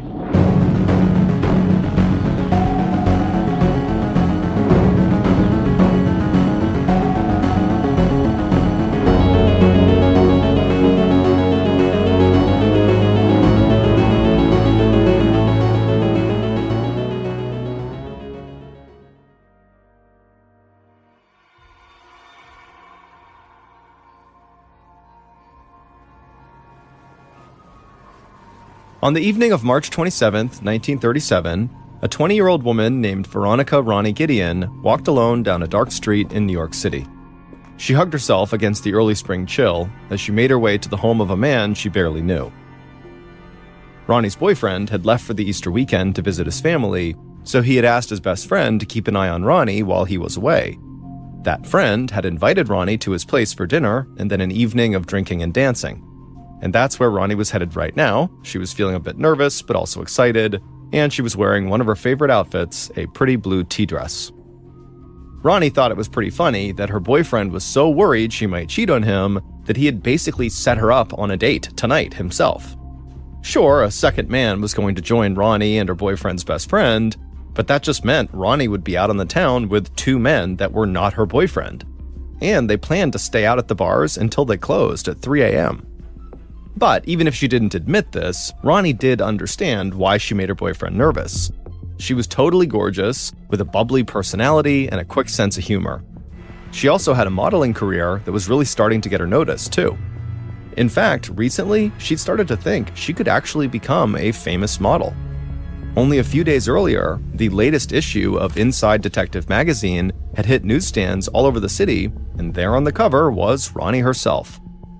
In the photo, she looked terrified, with one arm shielding her face and the other covering her bare chest. The picture was supposed to illustrate an alarming story called Party Girl, about unmarried young women who like to drink and have premarital sex until they all get sent to jail for immorality. In the 1930s, true crime magazines that featured barely dressed young women in danger were enormously popular, and Ronnie had appeared on several covers with headlines like "Pretty but Cheap" and "I Am a White Slave." But the real Ronnie was nothing like those pictures. She liked to go out and have a good time, but she wasn't wild. She had only been in love one time, when she was 16 years old and she eloped with a family friend named Bobby Flower, but that marriage ended disastrously after only a few weeks. And for many nights after that breakup, Ronnie felt heartbroken about losing Bobby, and she'd write about him in her diary until she fell asleep. And now, 4 years later, despite having a new boyfriend, Ronnie wasn't actually looking for love. She was just looking to have fun. And what better place than New York City, Ronnie thought as she stepped off the curb to cross Fifth Avenue. And at that moment, a yellow taxicab zipped by close enough to make Ronnie jump back and jolt her out of her daydream. And then, after collecting herself, she looked up and she could see she was just a few blocks away from Steve's place near Central Park. Steve's neighborhood was way more fashionable than Ronnie's. Ronnie still lived at home with her mother, Mary Gideon, in a tiny fourth-floor apartment near the East River. Ronnie found her home to be pretty depressing. Her mother had been unhappily married to her father, Joseph Gideon, for decades, until her father had left the family 3 years earlier. Joseph was a sour man who repaired furniture for a living, and he did not approve of Ronnie's love of the nightlife. Ronnie had been relieved when he moved out, though he still had a key and came over on holidays and on some weekends. But even without Ronnie's dad around, the apartment was still overcrowded. This was the Great Depression, and people often rented extra rooms to strangers to raise extra money. One of Mary and Ronnie's roommates was a boarder named Frank Burns, who lived in one of the bedrooms and joined the family at dinner each night, and the other boarder was one of Ronnie's friends, who was just staying temporarily. So lately, Ronnie had been sharing the same bed as her mother. Ronnie loved her mother, but she sometimes felt like the walls were closing in when they would spend the evening together listening to the radio in their tiny living room. It was even harder when Frank joined them. He was partially deaf, and her mother had to turn the radio up super loud just so he could hear his favorite show, Amos and Andy. And Frank was just one in a parade of boarders who intruded on Ronnie's family life. Ronnie recalled one other boarder, a struggling artist named Bob Irwin, who wanted to marry her big sister, Ethel. Her sister was a very beautiful woman, but who hid her beauty behind horn-rimmed glasses and hair that was pulled into a tight bun. She said she was not interested in Bob, but Bob never gave up. He continued to drop in on the family even after he had moved out. In short, the apartment had long felt like a prison to Ronnie. By comparison, she felt absolutely free when she went out to the bars and clubs of New York. Just then, Ronnie passed by the famous Radio City Music Hall where she had seen the movie Snow White with her boyfriend, Lincoln Hauser, a couple of months earlier. And they had had so much fun, Ronnie remembered, and the colors were totally amazing. Lincoln liked to tell people that the two of them were engaged, which was not actually true, but they were a pretty good couple. And thinking about this made Ronnie feel kind of strange that she was now about to go have dinner and drinks with Lincoln's best friend. Ronnie approached the front door of her boyfriend's friend, Stephen Butter, a little before 8 p.m. As she climbed the front steps, she could hear big band swing music blaring from Stephen's radio. She rang the bell. Moments later, Stephen, who was dressed in a sharp pinstripe suit complete with a pocket handkerchief, opened the door and welcomed Ronnie inside with a theatrical bow. This was going to be a fun night. For the next 6 hours, Ronnie lost herself in the evening with Stephen and his other friend. They had planned to go bar hopping, but they were having such a good time dancing to the radio music while drinking gin and beer that they just stayed at Stephen's place until quite late. Stephen expected Ronnie to make them dinner, but she wasn't offended. The kitchen was considered women's work in those days, so Ronnie made a pasta dinner for all three of them. Stephen was not quite as handsome as Ronnie's boyfriend, and his family was not quite as wealthy. But Ronnie thought he was still very charming and had lots of promise. He was working on Wall Street after all, and the more gin and beer they drank, the more they flirted and danced cheek to cheek. Finally, at 2 a.m., Stephen's other friend called it a night and went home, but Steve and Ronnie decided their night was not quite done. They threw on their coats and they headed for the Monte Carlo Bar and Grill, which was on the way to Ronnie's apartment, for a few more gin highballs. As Ronnie swallowed her last sip of alcohol, she thought about how her night might have turned out if she'd listened to her mother. Mary had wanted Ronnie home to help in the kitchen. Tomorrow was Easter Sunday, and they were expecting guests, Ronnie's sister Ethel and her husband, as well as their father. But Ronnie had secretly slipped out the door for the evening while her mother was still out shopping for the pork loin and green beans. Ronnie felt guilty, but not too much. By the time Steve escorted Ronnie back to her apartment building, they were leaning on each other to keep from falling down. But they both knew that since Ronnie was dating Steve's best friend, they shouldn't let things get romantic.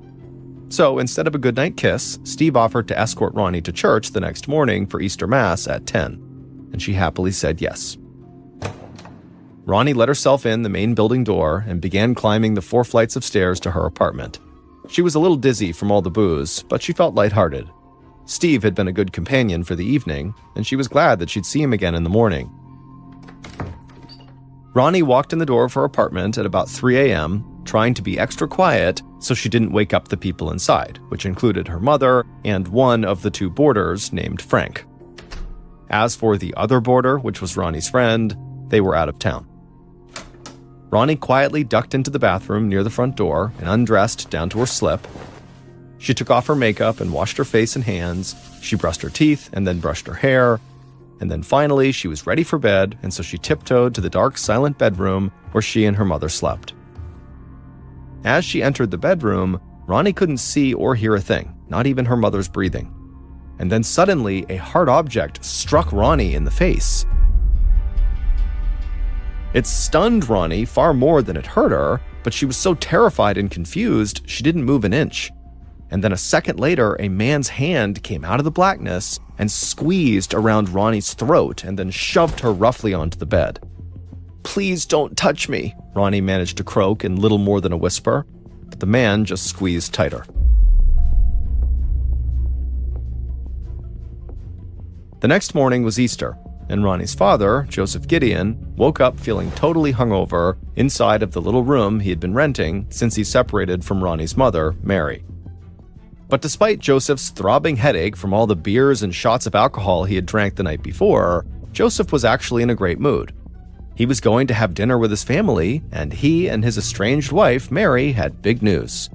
After 3 years of separation, they were actually going to give married life another try. Joseph could not wait to tell his 2 daughters. Joseph slapped on his fedora hat and whistled as he walked the few blocks from his rented room to his wife's apartment, arriving a full half an hour before his 2:30 p.m. invitation. Not wanting to be rude by showing up early, Joseph found a payphone and called Mary, but no one answered. But Joseph didn't mind. He figured they must still be out at the Easter parade, and so in the meantime, he went shopping for gifts for his family, which included buying cigars that he planned to smoke with his daughter Ethel's husband to celebrate his reunion with his ex-wife Mary. But when Joseph returned back to Mary's apartment building and rang the front entrance door to the lobby at about 2:40 p.m., there was still no answer inside, and Joseph suddenly wondered if he had gotten the time wrong. Joseph was still standing right outside the main door of this building when his daughter Ethel and her husband came up behind him. Ethel told Joseph that he was right, the dinner was scheduled for 2:30 p.m., but she thought, maybe Mom might have the radio up too loud, and so she can't hear the buzzing of the bell when you ring it. And so Joseph nodded and tried the bell a couple more times, but still nobody opened up the front door.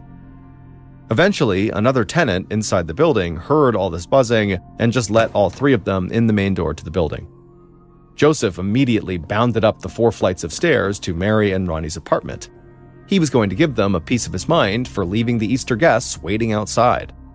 But when he got to the actual apartment door, leaving Ethel and her husband far behind, Joseph immediately knew something just wasn't right. The front door was not fully shut, it had not latched, and so when Joseph pushed on it just lightly, it flung open. And when he stepped into the living room, he saw Ronnie's little Pekingese dog named Tucci. Usually, Tucci would run right up to him, but today, Tucci stayed put and just sat there very reserved, with her ears flat against her head. Joseph called out for Mary and Ronnie, but there was only silence in the apartment.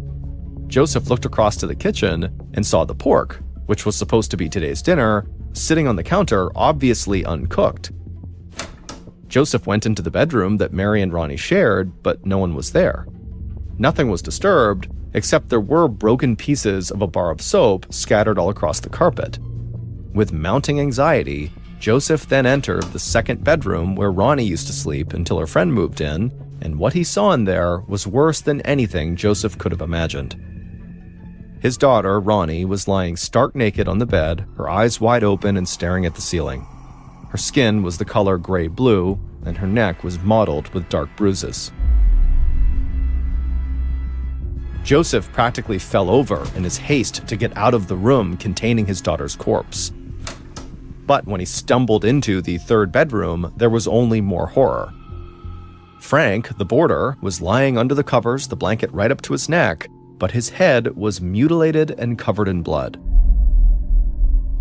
Joseph could not take it anymore, and he just ran out of the apartment and began charging down the stairs while screaming, "They're all dead!" He breathlessly told Ethel and her husband about the terrible things he had just seen, and they both instantly went pale. But then Ethel asked, "Well, what about Mother?" Joseph said he had not seen her, and he just hoped she had escaped and ran to the police. And then Joseph did exactly that. He ran out of the apartment and then ran a block away to the neighborhood police station, where he reported what he had just found. Minutes later, Joseph returned to the apartment, now with a detective by his side. And almost immediately, the detective made another shocking discovery. He saw a foot sticking out from under the bed that Ronnie was lying on top of. Peering underneath, the detective could see there was another body. It was Mary Gideon, and she was fully dressed and had terrible bruising around her neck. Whoever had killed her had apparently tried to hide her body by wedging it beneath the bed. All 3 victims' bodies were very stiff by the time they were found. They had clearly all been dead for hours.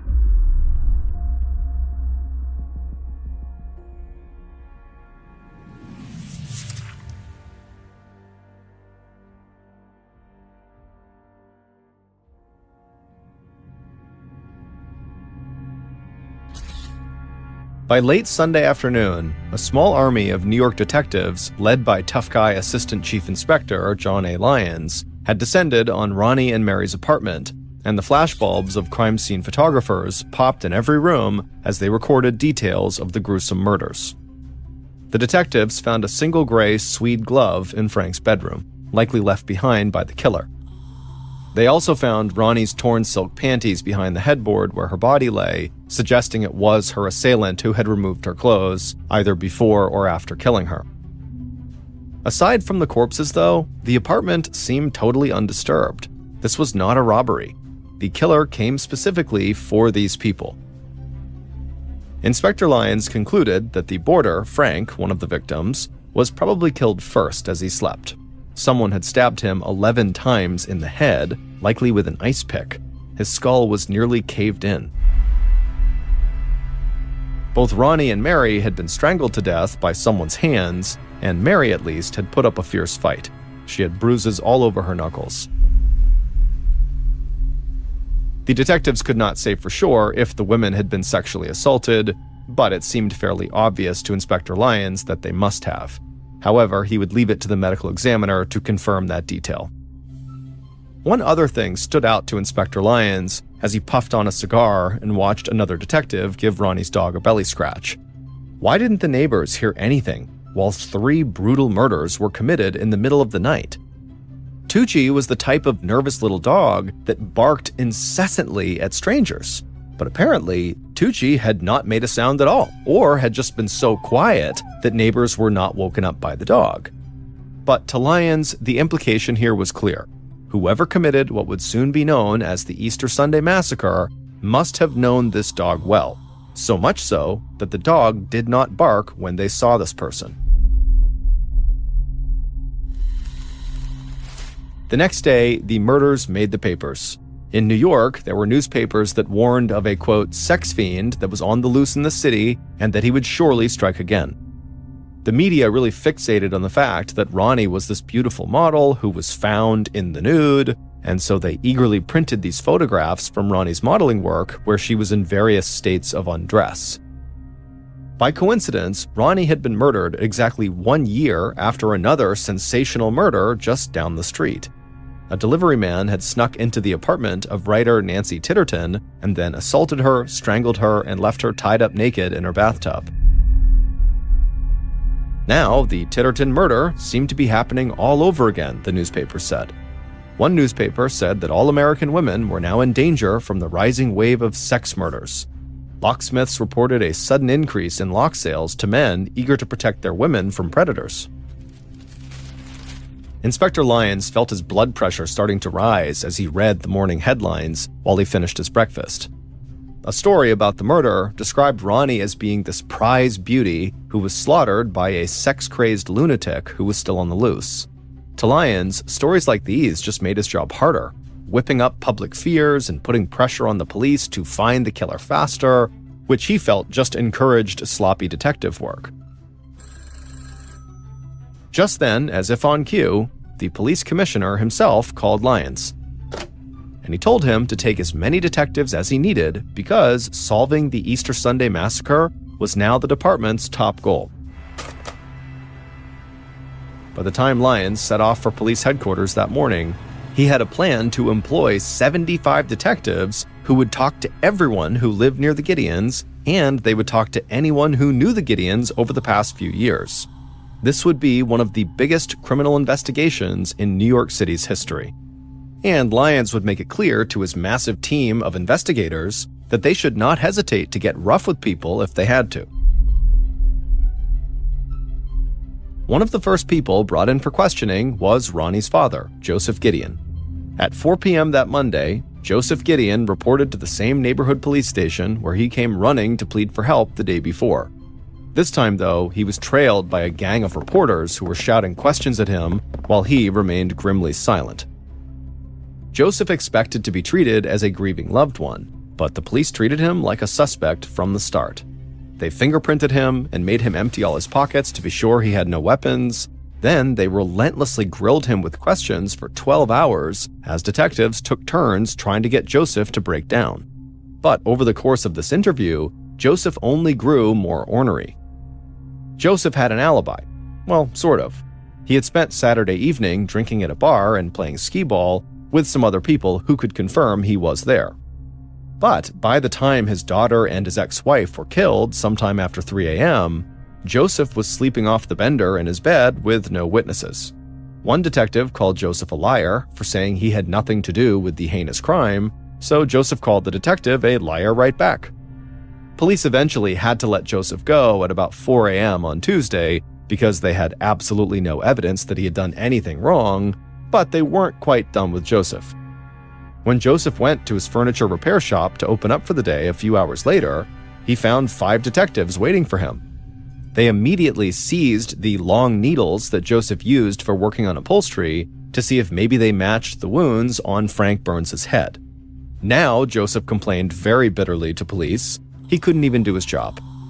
Reporters who had been tailing Joseph saw him blow up at the police, and they immediately crowded around the little upholsterer. And this time, Joseph shocked them by saying really horrible things about his dead wife and daughter. He said that his daughter, Ronnie, was wild and willful and that she loved to tease men. Maybe one of them had finally killed her for it, he said.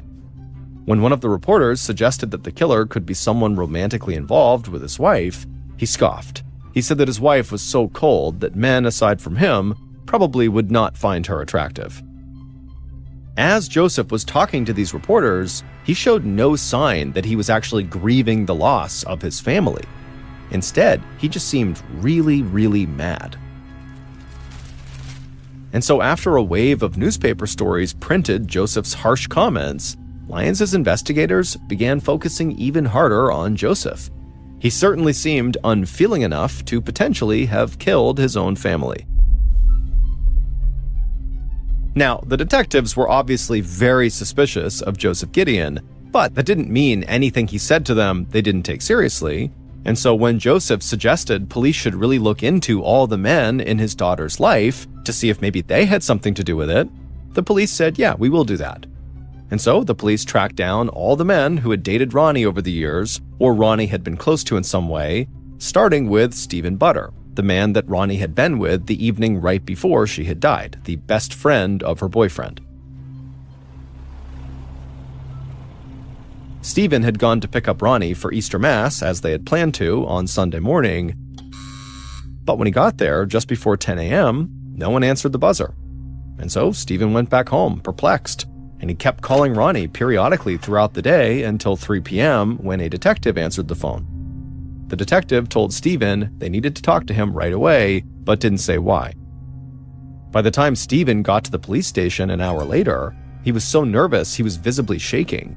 But when police began speaking to him, he didn't really add much of value.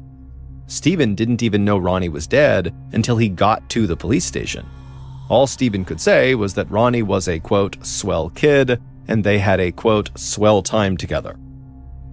Lyons pretty much immediately dismissed Stephen as a suspect, but Ronnie's social life left investigators with plenty more men to talk to, and Ronnie had some seriously complicated relationships with men.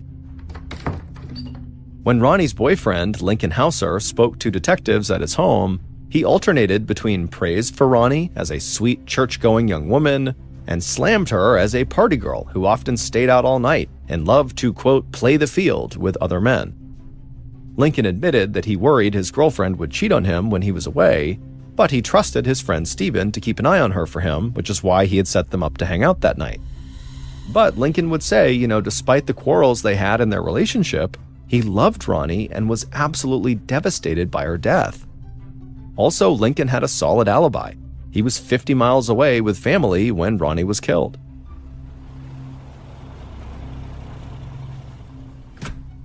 Ronnie's ex-husband, Bobby, came to the police station next for questioning, and he insisted he had no hard feelings after his marriage to Ronnie broke up.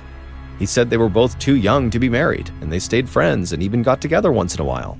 He had last seen Ronnie a few weeks before her death when they went to a movie. At some point, Bobby would tell Detective Lyons that he really hoped they would find the murderer and send him to the electric chair. So far, Ronnie's love life had not produced much in the way of a suspect. Of all her partners, Bobby was probably Lyons' best bet, given the failed marriage, but both Bobby and Ronnie seemed to have genuinely moved on from each other.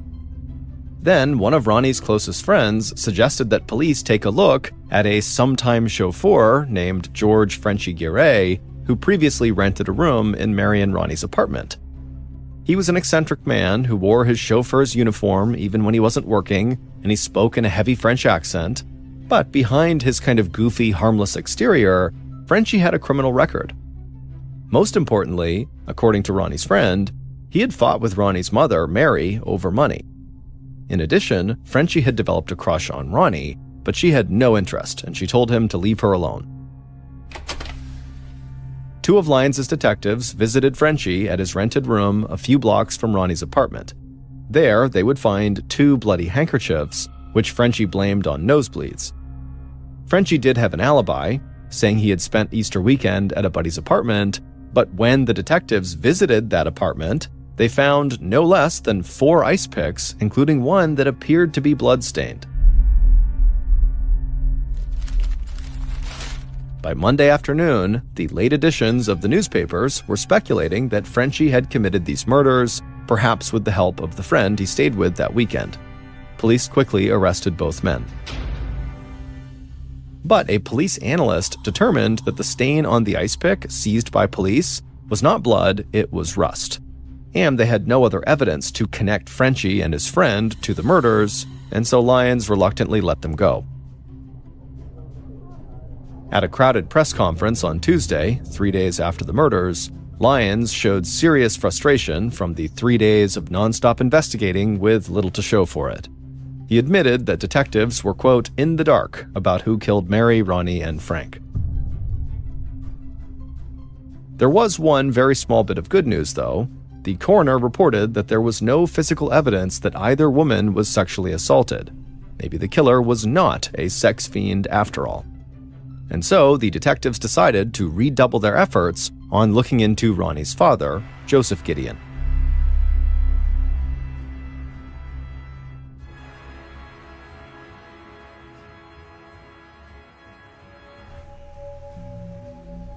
Everywhere Joseph went in those first days after the murders, he was followed by reporters, giving him endless chances to say something to make his position worse.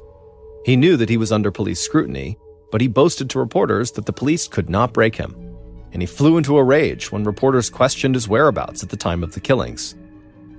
Adding to public suspicions, the walls of Joseph's shop were covered with French postcards featuring naked women, and he admitted to a fondness for erotica. One newspaper said that Joseph suffered from, quote, queer animal desires that prompted him to leave his wife. Maybe, the newspaper speculated, Joseph was driven by some perversion to kill his own family.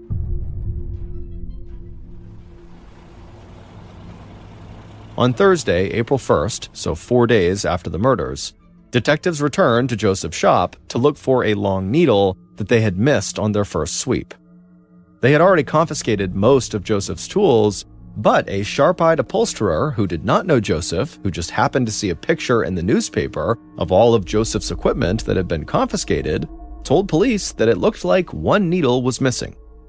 He said it was a foot-long, quote, regulator with a very sharp point that every good furniture restorer would have. And police knew this tool was plenty big enough to have been the weapon that killed Frank Byrne.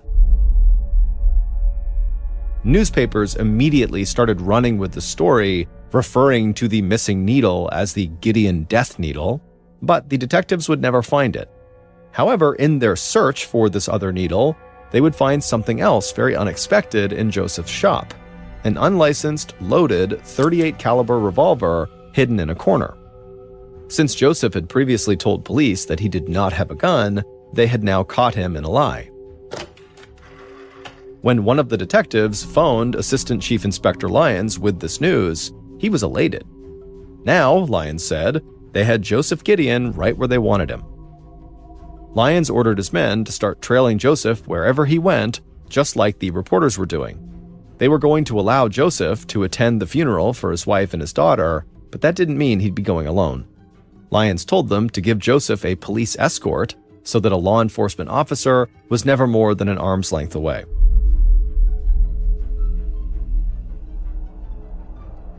Several thousand people were waiting outside McCabe's funeral parlor when the police car carrying Joseph Gideon pulled up on Thursday afternoon. People were out on the sidewalk, while many more were draped over fire escapes, looking out windows, and even standing on the roof. Many hoped for a glimpse of the man suspected of killing Ronnie and Mary, and when Joseph stepped out of the police car, surrounded by 4 detectives, someone in the crowd shouted, "There he is!" But before anyone could lay a hand on Joseph, the detectives hustled him through the mob and into the chapel. There, Mary and Ronnie lay side by side in open caskets, surrounded by flowers, many from Ronnie's male admirers, as well as artists that she had worked with. The chapel was absolutely full, but only a handful of people actually knew the victims personally. People such as her ex-husband Bobby Flower, her boyfriend Lincoln Hauser, and her boyfriend's best friend Stephen Butter, the last person to see Ronnie alive, aside from her killer. And there were a few people who had known the Gideons from the past, people like Bob Irwin, the young sculptor who had once boarded with Ronnie and Mary and asked Ronnie's older sister Ethel to marry him. Bob dabbed a tear from his eye with a handkerchief as the priest stepped up to the pulpit and began to speak. After the service was over, several of the men who had loved Ronnie kissed her as they passed her casket and openly wept. As for Ronnie's father, Joseph, he would keep his composure inside of the chapel, but when they all made their way out to the cemetery, he would break down in heavy sobs as he watched his daughter and ex-wife lowered into the ground. As he wept, his other daughter, Ethel, ran over and gave him a hug and cried with him.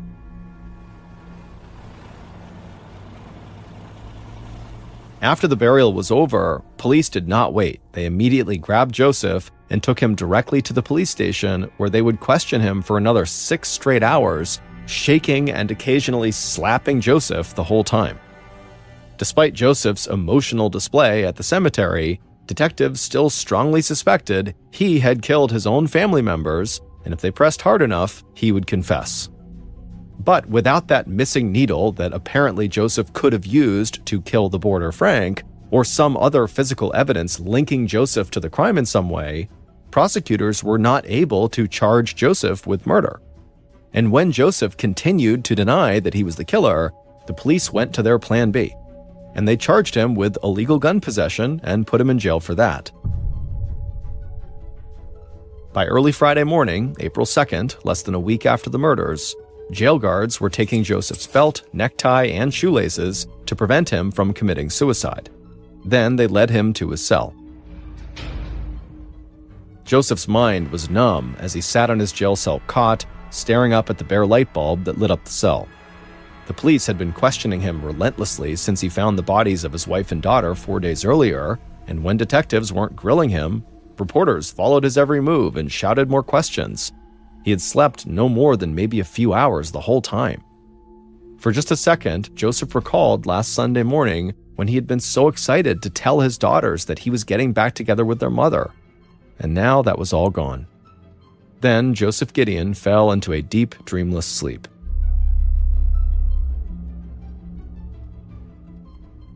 Assistant Chief Inspector Lyons was amazed at Joseph Gideon's stubbornness. He was the leading suspect in a triple murder, but Joseph refused to give an inch, even when police questioned him for hours and tried to scare the man with threats, shoves, or slaps across his face. Lyons was hopeful that Joseph would crack after a few days in jail, but he knew that his team could not put all their hopes in just one suspect. After all, the case they had against Joseph was far from airtight. And one of Lyons' best detectives had found what looked like a pretty good piece of evidence pointing toward a different suspect. One that made it look like Ronnie's ex-husband, Bobby Flower, was not who he appeared to be. The evidence found was Ronnie's diary. The entries from 4 years earlier in 1933, when she married Bobby Flower, oozed with love for him. She would do anything for Bobby. He was her soulmate. This tracked with what Bobby had told police. But in 1934, Ronnie's diary entries took a dark turn. She started writing about how Bobby seemed to be stalking her sister Ethel. Bobby was out of his head, she wrote, and she was afraid of him. The discovery suggested that Bobby Flower lied to the police about having, quote, no hard feelings for Ronnie. Now, Bobby looked like an obsessed and potentially dangerous liar. So, Detective Lyons went straight to Ronnie's sister Ethel. He figured she would be the best person to fill him in on the details of Bobby Flower's troubling past. When the detective arrived at Ethel's home in Queens, she greeted him cordially, but as Lyons started explaining that he wanted to hear more about how Bobby Flower stalked her, he watched as Ethel's face grew more and more puzzled. Finally, Ethel interrupted Lyons and just asked him, "What are you talking about?" and now it was Lyons' turn to be confused. He pulled out Ronnie's diary and began walking Ethel through some of the entries. At first, Ethel just stared at the little book uncomprehendingly. But when Lyons started reading her the passages about how Ronnie was afraid of Bobby and how Bobby wouldn't leave the family alone, a light suddenly clicked on inside of Ethel's brain. She put her hand on Lyons' arm to silence him, and with big, serious eyes, she said she knew exactly what Ronnie was talking about. Inspector Lyons walked out of Ethel's parlor, reeling from what she had just told him, but clear about what he needed to do. He now realized that he had been completely wrong in his interpretation of the diary. Now he had to learn more about Bobby, a lot more. He immediately dispatched one detective to Rockland State Psychiatric Hospital in upstate New York to pull Bobby's medical records. And when Lyons saw what the records contained, he and his colleagues became increasingly alarmed at the kind of person they were dealing with. Bobby had a history of mental breakdowns and sudden explosions of violence dating back to when he was just 14 years old. Once he tried to amputate his own penis and ended up in a psychiatric hospital for a year and a half. In fact, he had just been released when he had met Ronnie. There was no time to lose. They needed to talk to Bobby right away. So they went straight to the boarding house where he was staying. Bobby wasn't there, but his journal was. In it, he ranted and raved about Mary and Ronnie and how they were the reason his relationship with Ethel had broken up. Meanwhile, other detectives have been going from store to store in the New York City area, trying to find who sold the killer the gray suede glove that was left behind at the crime scene. Eventually, they found a young clerk in a J.J. Newberry's department store who remembered selling the gloves to a man just a few short weeks before. And when this young clerk described the man, it matched the description of Bobby perfectly. Inspector Lyons now realized he had a new primary suspect, someone with a clear motive to harm the Gideons and who had been physically linked to the crime scene. Lyons had Ronnie's father, Joseph Gideon, released on bail from his firearms charges. He knew Joseph was not the killer, and early on Monday morning, April 5th, Lyons called a press conference to say that police now knew who committed the Easter Sunday massacre. And he passed out pictures of this new person to the gathered reporters. Soon, Bobby's face would be on the front page of newspapers all across America. Over the next 3 months, police heard dozens of rumors about where to find Bobby, but none of them panned out until late June, when a hotel employee in Cleveland reported that one of her coworkers looked exactly like Bobby. The man called himself Bob Murray, but she offered that it could be a fake name. Unfortunately, the woman decided to speak to this so-called Bob Murray person about his resemblance to the Bobby police were looking for, and it turned out it was Bobby. This startled him and gave him a warning that his cover was blown, and so Bob Murray jumped on the first Greyhound bus headed for Chicago, leaving the police empty-handed again. The media began to poke fun at the police's inability to catch their murderer, portraying him as this crafty fugitive who was capable of eluding a nationwide manhunt. But it was at this time, totally out of the blue, Bobby decided to just turn himself in. He figured that eventually he was going to get caught, so why not make some money first? He decided to call one of Chicago's big city newspapers, the Chicago Herald-Examiner, and sell his whole sordid story. On the evening of Saturday, June 26th, Bobby sat down with reporters to describe in detail his role in the triple murder 3 months earlier. But it would turn out this Bobby was not Bobby Flower, Ronnie's ex-husband.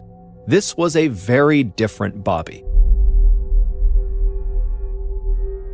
When Inspector Lyons had gone to Ethel's house with Ronnie's diary and started asking her about why Bobby Flower had begun stalking her, Ethel had been totally lost. Bobby Flower had been the love of Ethel's sister's life and had remained her friend until her death. But when Inspector Lyons started showing Ethel the actual passages of Ronnie's writing, it clicked for her and she realized Ronnie was talking about a different Bobby in her diary. Not Bobby Flower, but Bobby Irwin, the young sculptor who had once rented a room with the family and subsequently become infatuated with Ethel. And so the police had just confused the two Bobbies.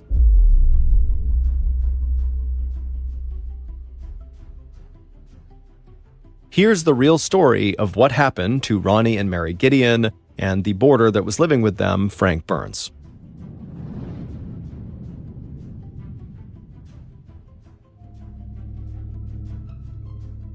Bobby Irwin was a down-on-his-luck 26-year-old sculptor who the Gideon family had taken on as a boarder in 1934, 3 years before the murders.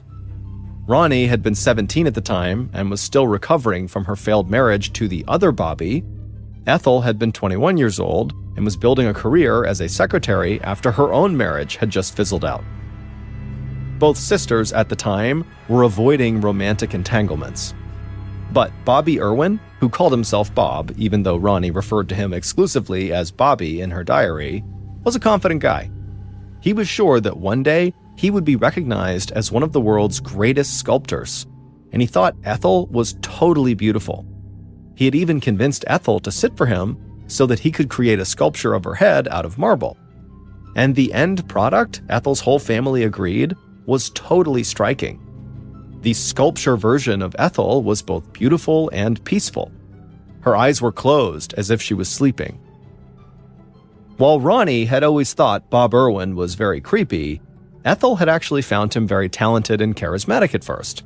He would take her to art museums where he would tell her all about the great masters and how his own artistic technique, something he called visualization, would lead him to the top as well.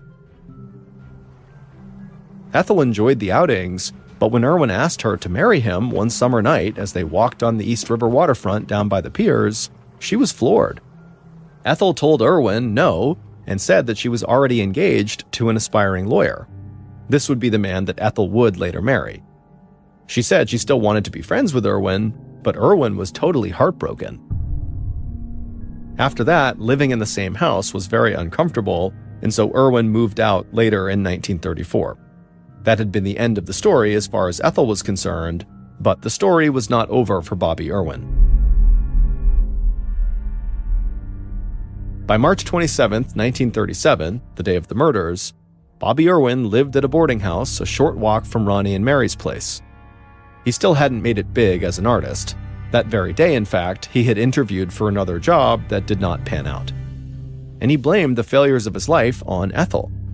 He decided he couldn't live with her being married to someone else, so he sharpened his ice pick and set out for the Gideon home. His plan was actually just to kill Ethel, but his plan was flawed. He didn't realize that Ethel did not live there anymore. She had her own place with her husband in Queens. No one was home in the apartment when Irwin arrived, so he waited on the sidewalk until Mary Gideon arrived. Mary was not scared of Bob Irwin at all. Despite his obvious pining for her older daughter, he seemed like a nice guy. So she let him follow her up to the apartment. Mary was tired and not eager to visit, but she was polite as Irwin pulled out his sketchbook and began to draw her. In reality, he was stalling for time in hopes that Ethel would arrive. Then Mary's boarder, Frank Burns, came home and said hello before quickly retiring to his own bedroom. Eventually, Mary got tired of this long visit and just told Irwin that he had to leave. But Irwin said he was not going to leave until he saw Ethel. And so Mary said, okay, well, I'm going to get my boarder to throw you out.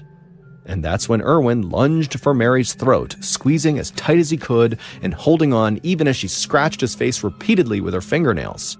And he kept choking Mary for 20 minutes until she was completely still. Then he stuffed her body under the bed in one of the smaller bedrooms. Irwin was astonished that Frank did not come out of his room during all the commotion, but he didn't have time to think about the boarder. He was there to kill Ethel. It occurred to Irwin that Ronnie might be the next person to come home, not Ethel, and he didn't want to kill Ronnie. It's true that she had disapproved of his relationship with Ethel, but he didn't hold a grudge about that. So he walked into the bathroom and grabbed a bar of soap and put it inside of a sock. If Ronnie came home first, he decided, he would just smack her in the face with the soap and hopefully knock her out.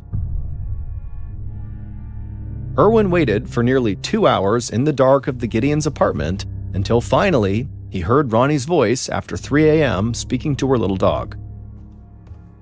And when Ronnie finally came into the bedroom where Erwin was waiting, he wound up and smashed her on the left cheek with the bar of soap inside of the sock, shattering the soap into pieces.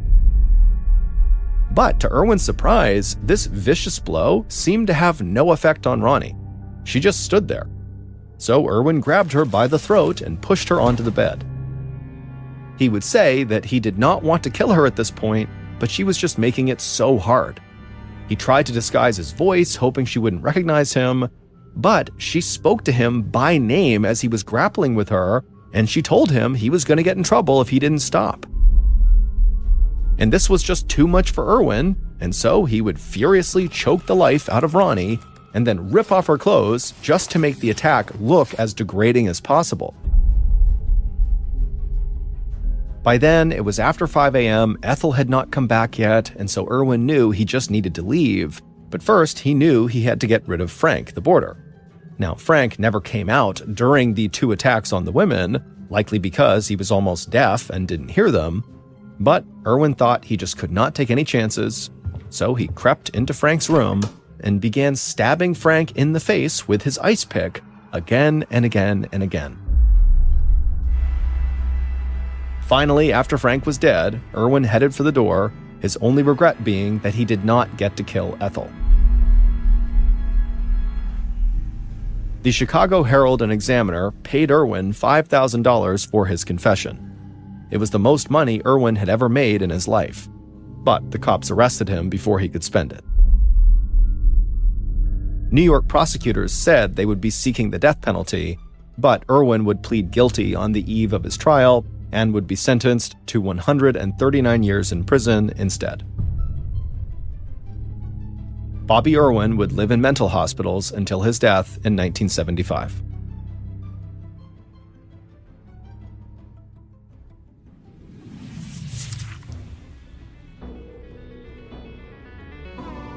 Thank you for listening to the MrBallen Podcast. If you enjoyed today's story and you're looking for more bone-chilling content, be sure to check out the rest of our studio's podcasts: MrBallen's Medical Mysteries, Bedtime Stories, and Runfool.